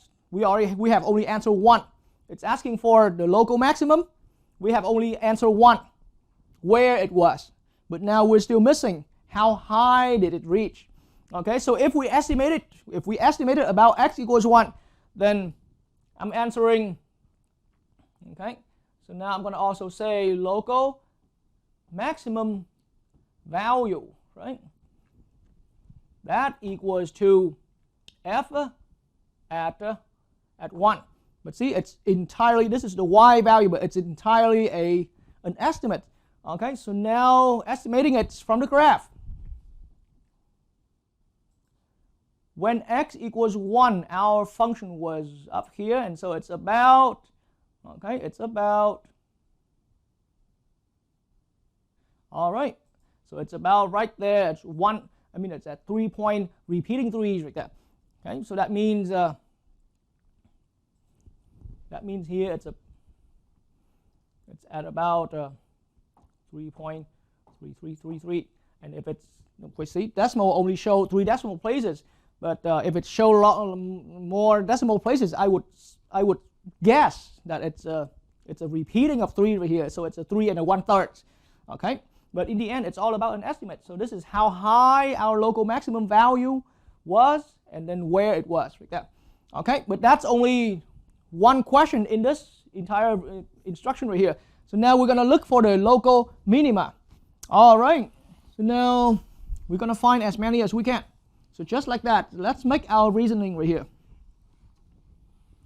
All right, so from the graph, again, I'm seeing that at about, in this interval right here, we had an decreasing. And then it decreasing to about when x equals 5 right here, it switches from decreasing to increasing. So x equals 5 is where it switches from decreasing to increasing. So now according to the definition of a local minimum, then now I'm looking at, so for the increasing, I mean decreasing, we're having, and then again, this is just a documentation of the thought process. Okay, so for decreasing, I'm looking at from 1 to 5, between 1 and 5. Okay, and then immediately after that, we have another increasing interval from, I mean, anywhere from between 5 and positive infinity. So now 5 is that switch point right there. So we have a switch between decreasing and increasing. And so that's why in that way, now I'm looking at, that now implies, okay, we have a local minimum at, and then here I have to be clear, about, we're estimating, okay, at about x equals 5. So this answer where we have spotted that local minimum. And let's not rush. Is that the only place? Let's look through the graph. And yes, it looks like this is the only place where we had a low peak right here, a valley, whatsoever that we want to call it. Okay. All right. So now, once we knew that we have found a local minimum at that value, about there, right? Then now I'm going to say, I would say the actual local minimum value is equal to the function at 5. And we have learned this skill back in the lecture where we were learning how to read graph here. So we only have the graph of this function given. We don't really actually know the actual rule. But now f of 5 can be read right out from the graph by estimating. Okay, and so now that point is right here. It's still on the screen right there. So it's estimated to be about negative 7.3333. Okay, so now it's about negative 7.3333, and many more 3's repeating. Okay, but that's how we are estimating the local maxima and the local minima from a given graph of a function. Okay, and so now I am going to bring up another graph right there. I'm going to bring up another graph, and we're going to start picking up pace and be able to read the graph and identify the local maxima and minima. So the essential skill behind the scene here is the skill about being able to identify increasing and decreasing, or decreasing and increasing. Okay, and then we spot out those x values, those inputs where it switches from increasing to decreasing.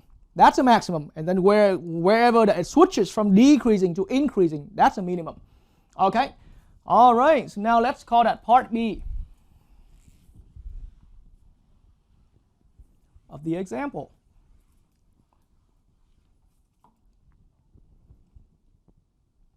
All right, so now in part B of the example, allow me to bring up another graph right here. All right, so here we go. This is the graph for example number 3, part B. So part B of our example. It's a quite broken graph, and there are some sharp corners right here. Okay, quite broken graph, but then some sharp corner and so on and so on. Okay, and I'm going to leave that at a corner of the screen right there for anyone, if in case you're taking notes, you have a way to duplicate the graph on your own notes right there. All right, but now once you've finished copying the graph right here, then it's all about, we're going to identify first thing, we're going to identify where the function is increasing and decreasing. So we need to track it all down right there. Okay, and so now we've already had some good experience throughout example 1 and example 2 earlier, where we were identifying increasing and decreasing interval or intervals. So in that way, now I'm going to have a look. Okay, and I'm going to put in a point again, just like that. And then the point this time, I'm also going to have a label, numerical labels. Okay, so x value is here, y value is here, and so now I'm going to put in, I'm going to start tracing the graph. Okay, so now as I'm following,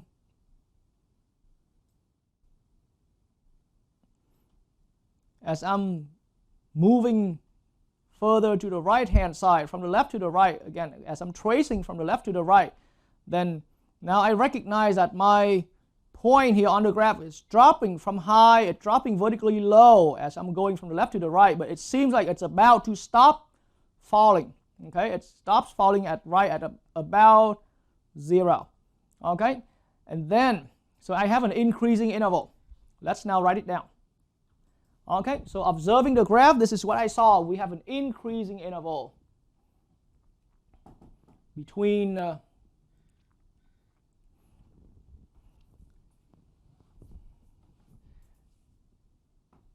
we have increasing interval between negative infinity, okay, and 0. So this is about just under our estimation. Okay, or I have a different way of presenting this, unlike how I wrote down this earlier. Let's have a look at this. From minus infinity to 0 in this interval. Okay, let's label the right down below that. We have increasing, but I purposely write these intervals in its order based on the given x-axis. So the given x-axis always go from the left to the right. Okay. And so right now, the first interval is between negative infinity to 0. In that interval, I've noticed the function was decreasing. Okay, and that's why I wrote this. And then later on, and after that interval, it comes now, it's not really a union sign between us, but in the next interval is between 0 and, now let's look at the graph. See, between 0 and about 4. Okay, now it's doing something funny with a sharp turn right here, but in the end it's still rising from the left to the right. Okay, so that's why in that way now I am seeing that there's an interval that's anywhere between 0, okay, between 0 and 4 right there. Okay, in that interval between 0 and 4, our function is and I had this backward. I had this written down backward. This was decreasing, and then this is now increasing. So right here, I see that here is a switch. Okay,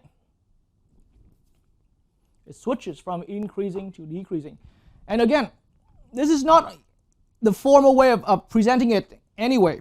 Okay, but you will learn that solid, the formal way to detect increasing and decreasing when you arrive at calculus. So here I'm just simply presenting my thought process. Okay, so I recognize that x equals 0 is a switch where it switched from decreasing to increasing.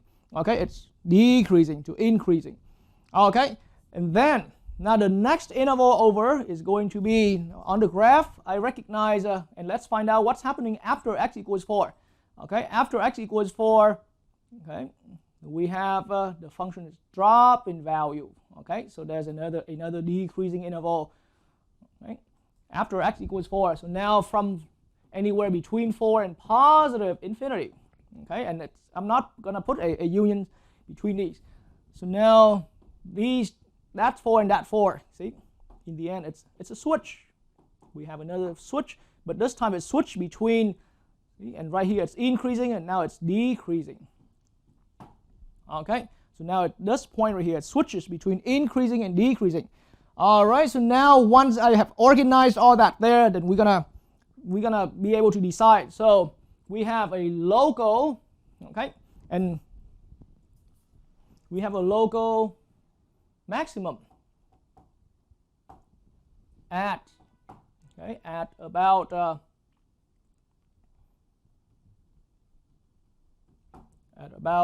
x equals 6, so increasing and decreasing. It switches at x equals 4. So right from there.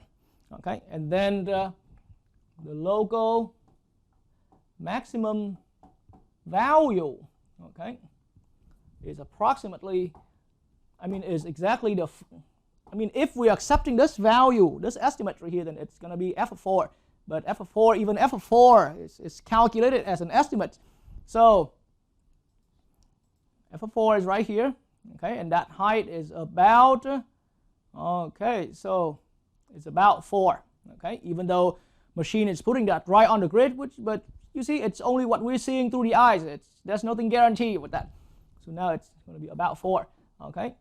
This is the vertical value, this is the horizontal value. So that took care of our local maximum, and that was the only one. All right, so this was the reasoning, the thought process. And then this is the local maximum. And so now I'm going to use my next board space right there.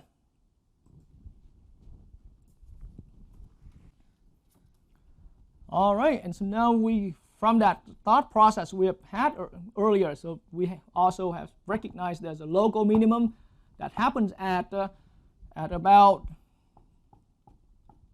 x equals, and on the chart that on what I documented earlier, at about x equals 0. Okay, and so now once we have estimated this is where we reach a local minimum right here, then the actual local minimum value, vertical value right there, okay, is supposedly equal to f at 0. And f at 0 on this graph right here. All right, so let's swing over to the computer station and have a look again. But f of 0, when x equals 0, f of 0 is about right down here. So it's about 0. Okay, so in that way, the minimum value is about 0. So that's how we have estimated the local maximum, the local maxima, and the local minima from a given graph of a function. Okay?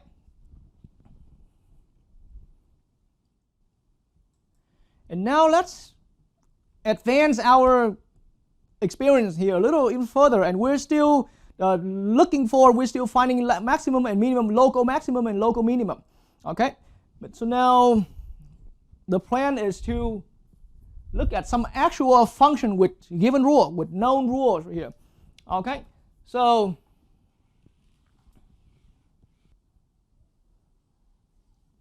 now I want to retain some of the writing right here, but here let's call that example 4. Okay, so I'm going to say use the graph, okay, of each function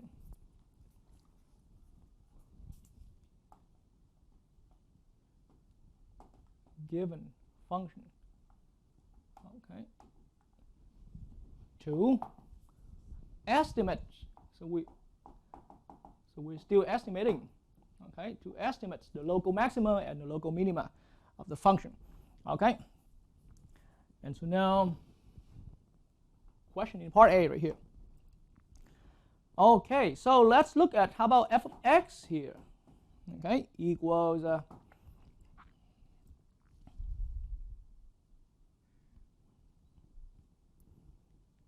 x to the 4th minus 4x cubed plus 5. Okay, so we may have seen this problem before, we may have not. Okay, but indeed, as a matter of fact, now this problem I'm reusing this problem from example 2, part A, that we've done earlier. For a good reason, we have already detected increasing intervals and decreasing intervals for this particular function through the given graph. And the idea is exactly the same. The function here is given. Okay, you can select your own favorite choice of a graphing device right here. I use Desmos. You can use a TI-83 or 84 calculator or any web resources. There are plenty of resources out there over the web in these days that can quickly get you the graph. And once you have the graph sketched, okay, then we're gonna go ahead and trace along the graph to find out decreasing and increasing and decreasing and increasing. So from there we can detect where the local maxima are and where the local minima are. Okay, so in that way, now let's swing by and let me give everybody a quick look at how I'm doing that with Desmos right here. All right, so now this is the screen with Desmos that I'm using. So the function I'm using here is x to the 4th minus 4x cubed plus 5. Okay. All right, and so now I'm going to display the graph. And the graph looks as following. All right, and then we can adjust the print of the graph right here. But now I can see that according to the grids, and I can also click right on the graph, hold and drag. So click, hold, and drag. So it will start dragging along the graph. And so here I recognize there's the point on the graph here that's being dragged. It keeps falling down as I'm tracing from the left to the right. Okay, and then in that way it seems like it hits down to 3, negative 22.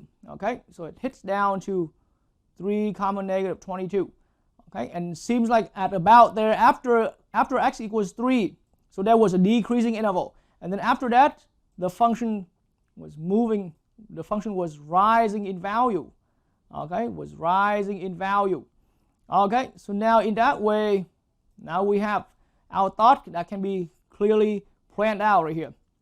Okay, so now for this function, from seeing the graph, I estimate that there's an interval between negative infinity and 3. There's an interval there, and then there's another interval. And again, I'm very similar to the earlier example. I am not going to put union sign here.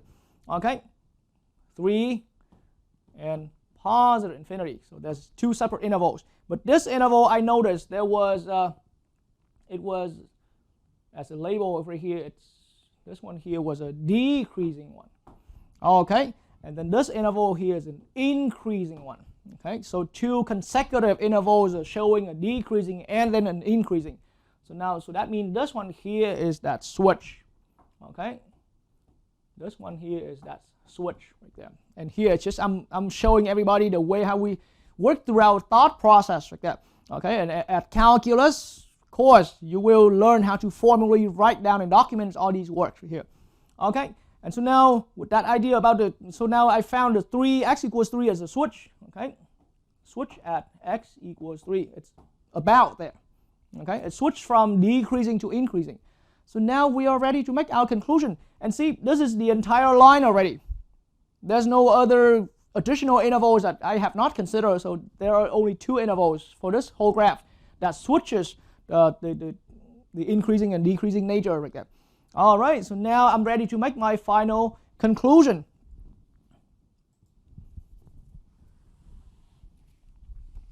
All right, so now on my board, yes, when that switch at x about equals 3, that switch there was a switch between decreasing and increasing. So in that way, we have to say that we have located a local minimum at about x equals 3. At about x equals 3. Okay, that's all just an estimate.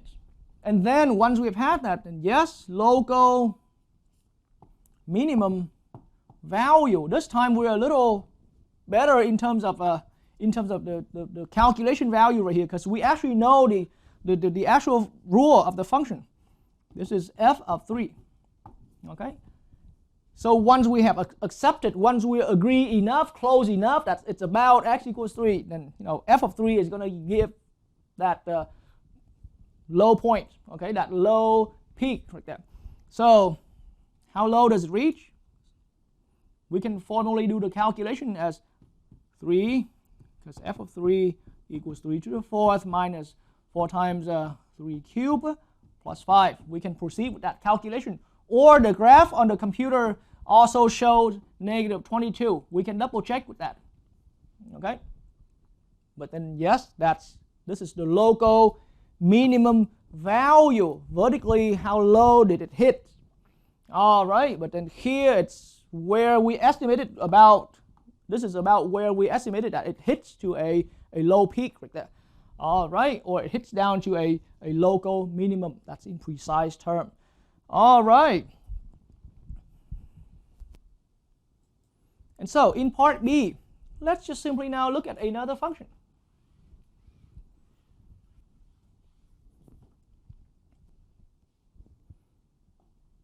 All right, so our function this time, f of x is going to be x to the 5th plus 5x to the 4th plus 10x cubed plus 10x squared minus 1. All right, so that's the function that we want to, so once again, from this function, formally at calculus, we will learn from this function, we will learn to find precisely where those maximum and those local maximum and those local minimum happen at. But here we only use a graph with your favorite graphing device right there, and then estimate from there. Okay, and so now, okay, with decimals again, x to the 5th, okay, plus 5x to the 4th plus 10x cubed plus 10x squared minus 1. All right, and so now I am going to show the graph. And again, admittedly, this function is chosen from example 2, part B as well. Okay, because I just want to reuse that experience we have had.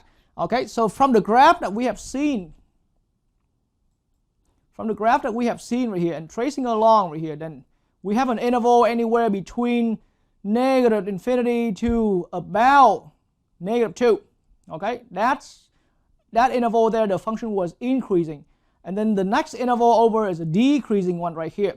Okay, so it's decreasing between negative 2 and 0. And then after x equals 0, the function was completely increasing. Okay, so we observing from this function right here, from this graph right here, we spotted that this function has 3 separate intervals where it has some switches point right here.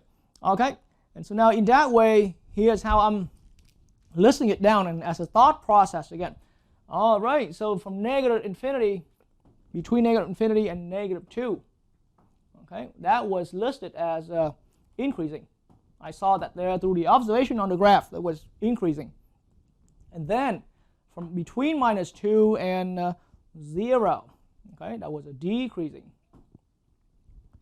Okay, and then between 0 and positive infinity, okay, that was another increasing here. Okay, so now these two, see, it's really one point. That's where I call it, it's a switch. Okay, and for now, that whatever I'm using the term here, it's not even the formal term calling that switch. I just want to indicate that right there, it's switch between one behavior to another behavior, to the opposite behavior. Okay, so it's a switch. Okay, and then there's that switch right here. All right, so that's why this switch right here, it should be what? It should be a local maximum here because it's rising and decreasing. Here it's a decreasing and rising. Okay, so now I am going to make my conclusion on the other board.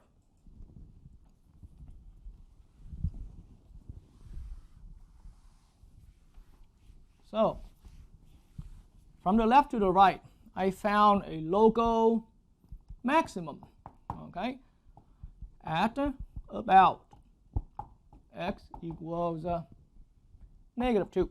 That's just about the best we can estimate. And then local, okay, so that's our conclusion. A local maximum value equals the function at negative 2, or f of negative 2.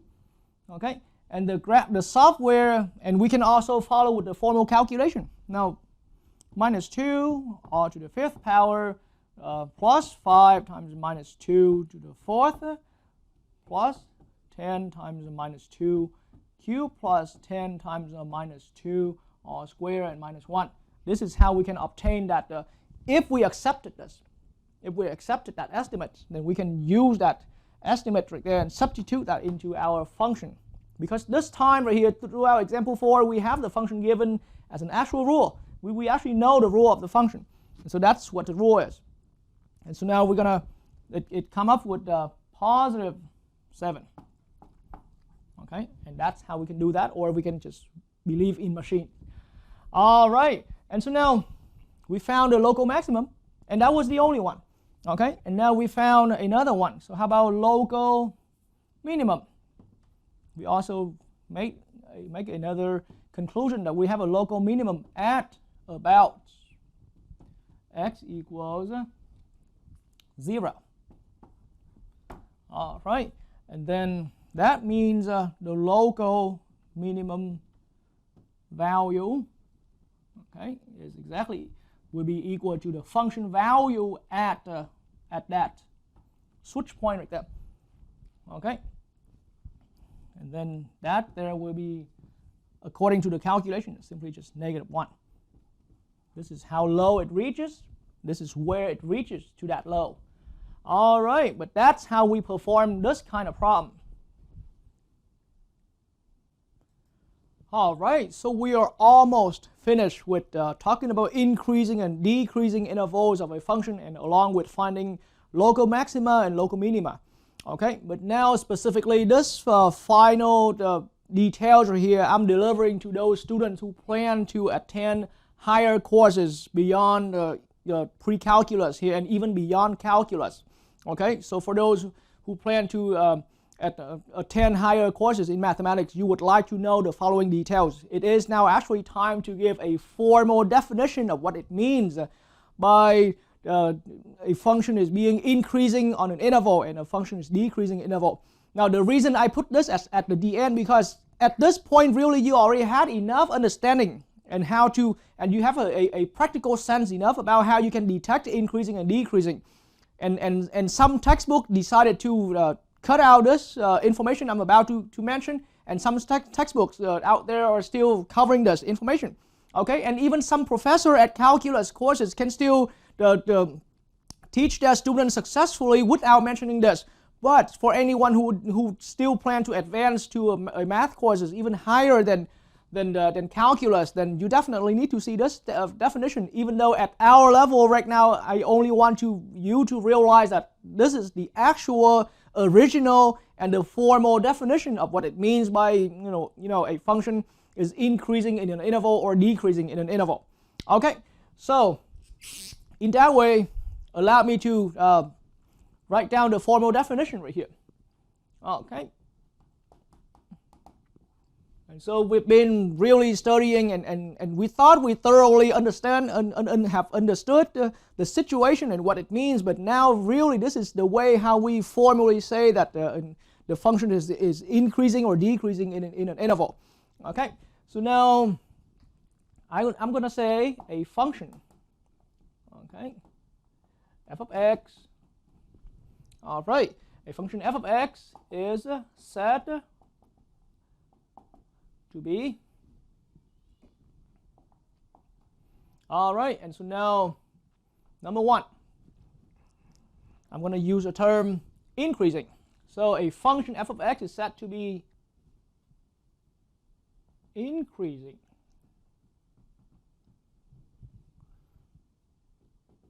in an interval if f of b is greater than f of a, okay, for every pair of values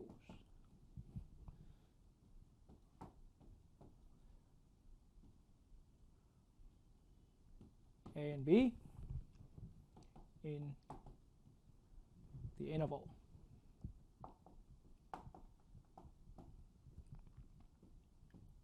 Satisfying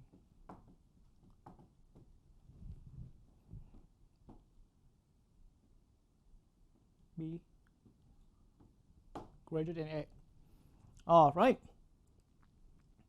So that's the wording description of that. That's the wording definition of that. Okay. So what does that mean by a wording like this? Of course, it takes time to understand a little bit. Okay, but here's a graphical interpretation of that, and allow me to switch to the other board. So we saw through the graphical illustration earlier quite a few times up to this point about increasing. So let me just simply draw a piece of graph. A piece of graph only. It doesn't have to be a complete graph. But let's say now we have a graph. Okay, we have a graph.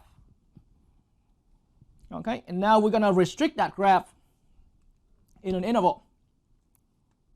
Okay, so there's our interval. So in this interval here, let's call that whatever interval that is. And then we can disregard the rest of it, because for now we just want to say, hey, the function is increasing. Our eyes are seeing and sensing that the function is increasing in that interval. Okay, or rising, or however way we want to see it. But really to get clear with the idea, to get real clear with the idea, then this is what the definition is trying to express for us right here. Inside of this interval, if we pick any two values, if we pick any two input values satisfying b greater than a,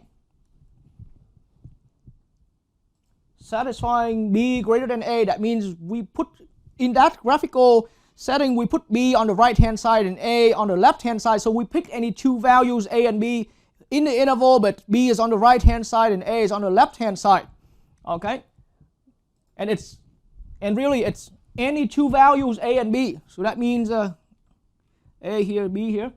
So if for any pair like that, that we picked and b on the right and a is on the left, and it's also gonna give, this is f of a, this is f of b right here.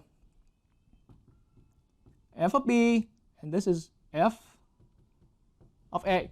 Okay, so if it's satisfied that, so in this case I picked that pair and I found out b is on the right of a and f of b is also higher than f of a, then that's, and then not only that pair, pick another pair. Okay, we can pick, how about from here? Okay, it could be b is here and a is here. Okay, and so if this interval, if the function really is increasing in this interval, then pick any other pair like that in the condition that a is on the left, b is on the right. Okay, then we will always come up with f of b being higher value than f of a, higher value compared to f of a, and that's what it means by the worded statement here. A function f of x is said to be increasing in an interval if f of b is higher value than f of a for every pair of values a and b in the interval. Okay, satisfying b is on the right hand side of a. All right, and so now in that way, now let me head into the next definition. So we've learned about increasing, now we're looking at decreasing. So for number 2, the function, okay, a function f of x is said to be, on the other hand, decreasing. Okay, so let's see formally what it means by being a decreasing. Okay, so decreasing in an interval. Okay, if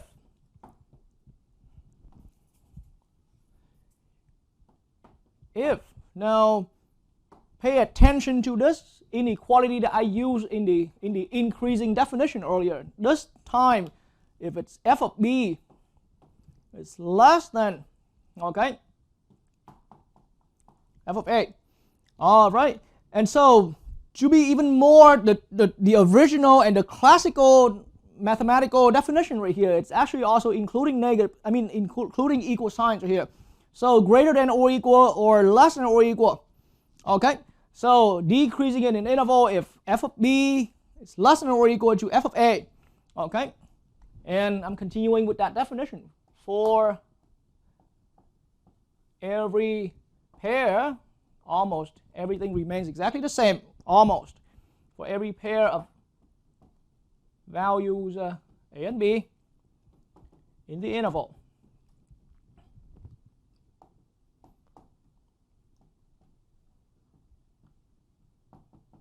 satisfying b greater than a. Now, notice when it comes to here, it's always b greater than a. In both definitions, decreasing and increasing, we always want to pick for any two pairs. As soon as we say, hey, b is greater than a, b is to the right hand side of a on the interval. Okay, what matters is this requirement right here that makes it decreasing or increasing. So now let me demonstrate through the graph right here this statement number 2 that defines a decreasing. Okay, so on my graph again, I can just now simply pick a piece of graph. It doesn't have to be a complete graph, but we can just pick 2 points. We can just pick an interval, restrict our graph in an interval. Okay, we have an interval, and now inside of this interval, okay, so now once we turn our attention to just that interval, then inside of this interval we can pick any two values, and the one on the right hand side we call b. I could have also mentioned things like that in the earlier demonstration. We can just simply pick any two values. The one on the right we call it b, and the one on the left we call it a. That's the idea. But now decreasing really means if we picked any two values in that order, b on the right and a on the left, then f of b will be lower or at most equal to f of a.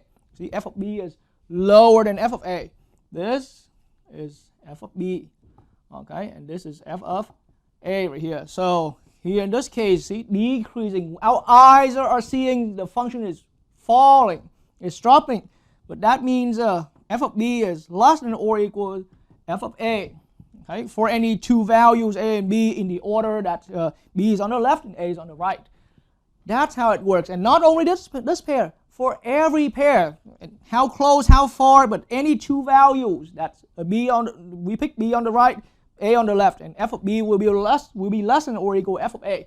That defines what it means by being decreasing. Okay, so as I said earlier, this information I'm showing here, some textbooks skip that, some textbooks still remain that, still retain this in these days. Even some professors at calculus can still teach their students about the increasing and the decreasing concept at the calculus level without showing this, and still successful. Okay, but here this information will become very useful and extremely useful when you advance to even courses beyond the calculus level like that. So, but this is where we build that foundation. Okay, so for this particular course where it's only a pre-calculus course, my only intention is for you to realize that this is where we put that little stone in your understanding, okay? And then that stone will keep accumulating up and build, so that if anyone arrive at a higher course, you will be using this understanding a lot more than just simply explaining things through a graphical. Because, so now at least let me bring out a quick demonstration of why, at least in our class right here, in our pre-calculus level course right here, at least having this understanding, this solid understanding can still, will also verify your, will be useful sometimes, okay? Because looking at graph, remember throughout all of our examples we have done earlier, prior to this point, okay? Any of the examples, we mostly rely on a graph. And when it comes to graph, the only best way we can say is we estimate, okay? Because that's how our eyes can see. But once we know that we are only relying on our own natural sense, then people have different sense sometimes. All right, so let me bring up the following quick little demonstration right here. I am going to use this board. All right, so now I am going to I'm going to come up with the following function. Let's say f of x equals x to the fourth minus x cubed, all right, and minus 1/2 x squared plus 5, okay.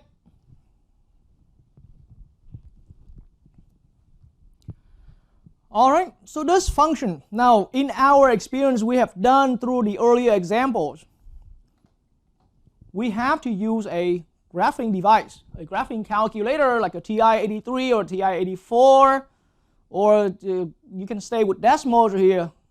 With those graphing devices, bringing up the graph or something like this is no problem at all. Okay, so let's see what the graph looks like.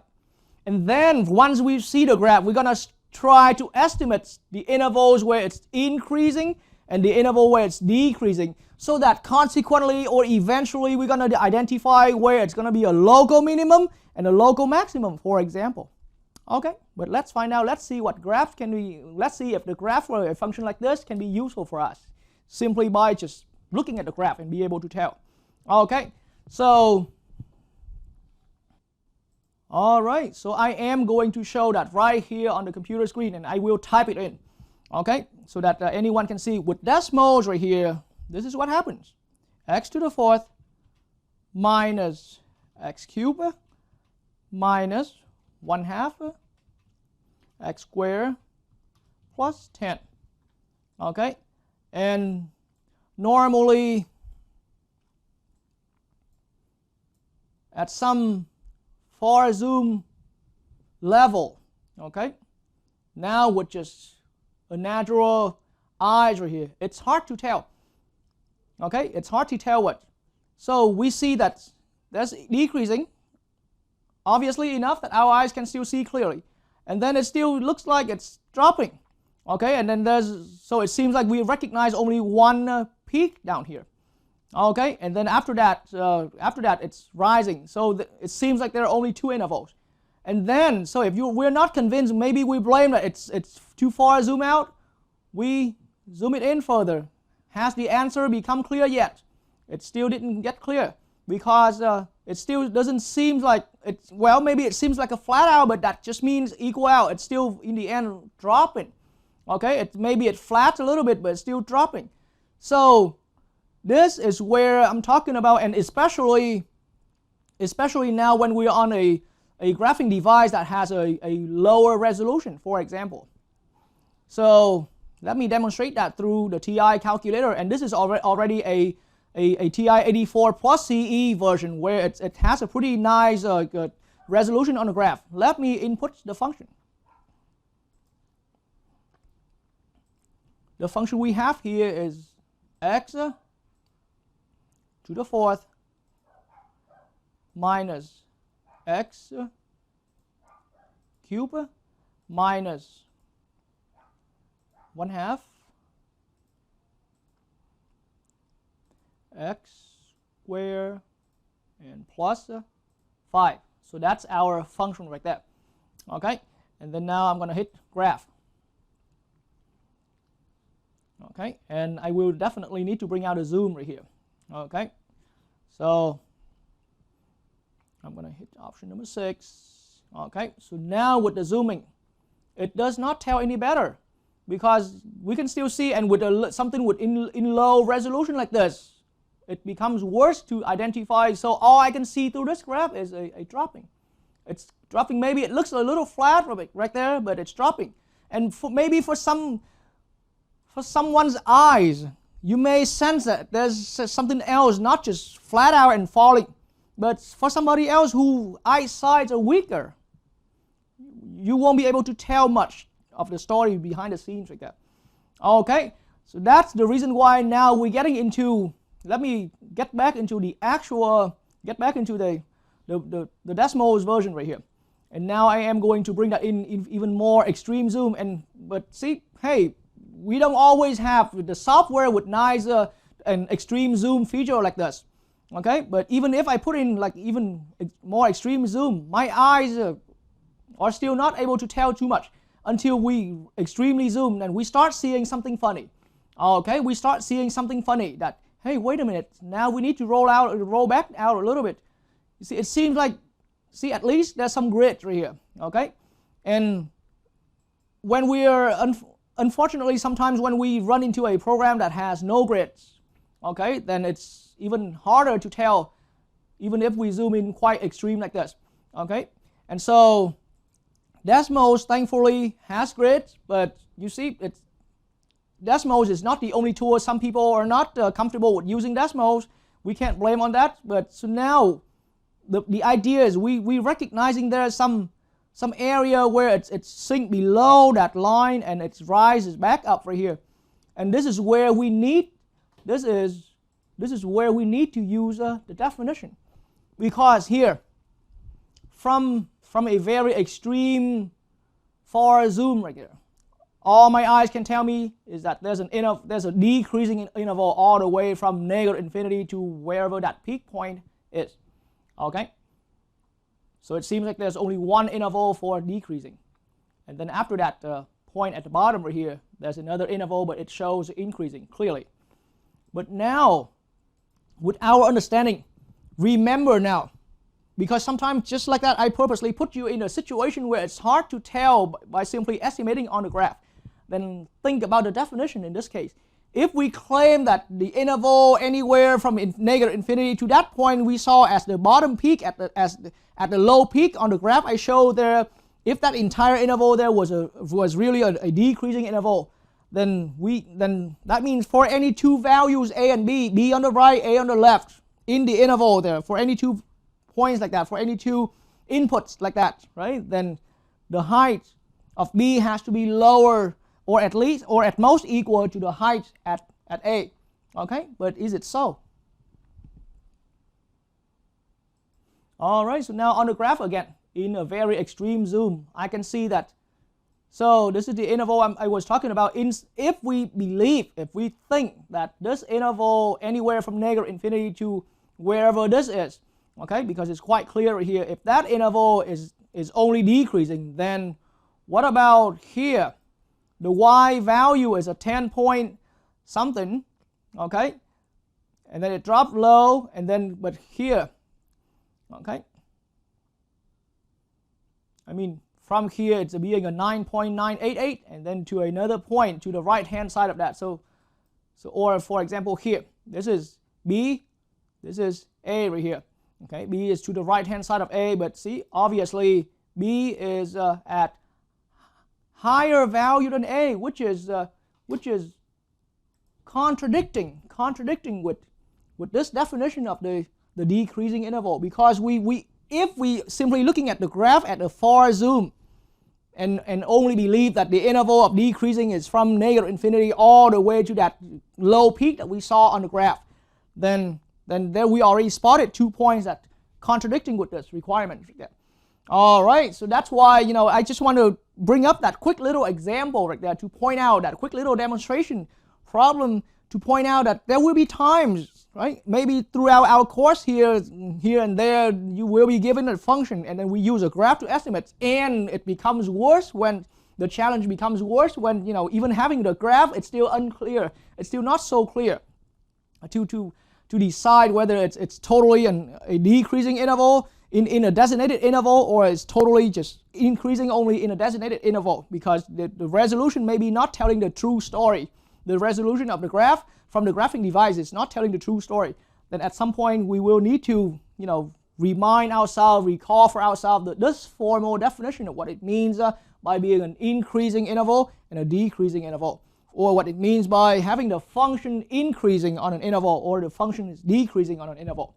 Okay, so that's as far as this course right here at our level. Okay, this is about that quick little demonstration is about how useful this formal definition is. But usually it must wait until like a much further courses later, some further courses later, even maybe even beyond calculus, so that you will have to make use quite intensively with this formal definition of increasing and decreasing. Okay.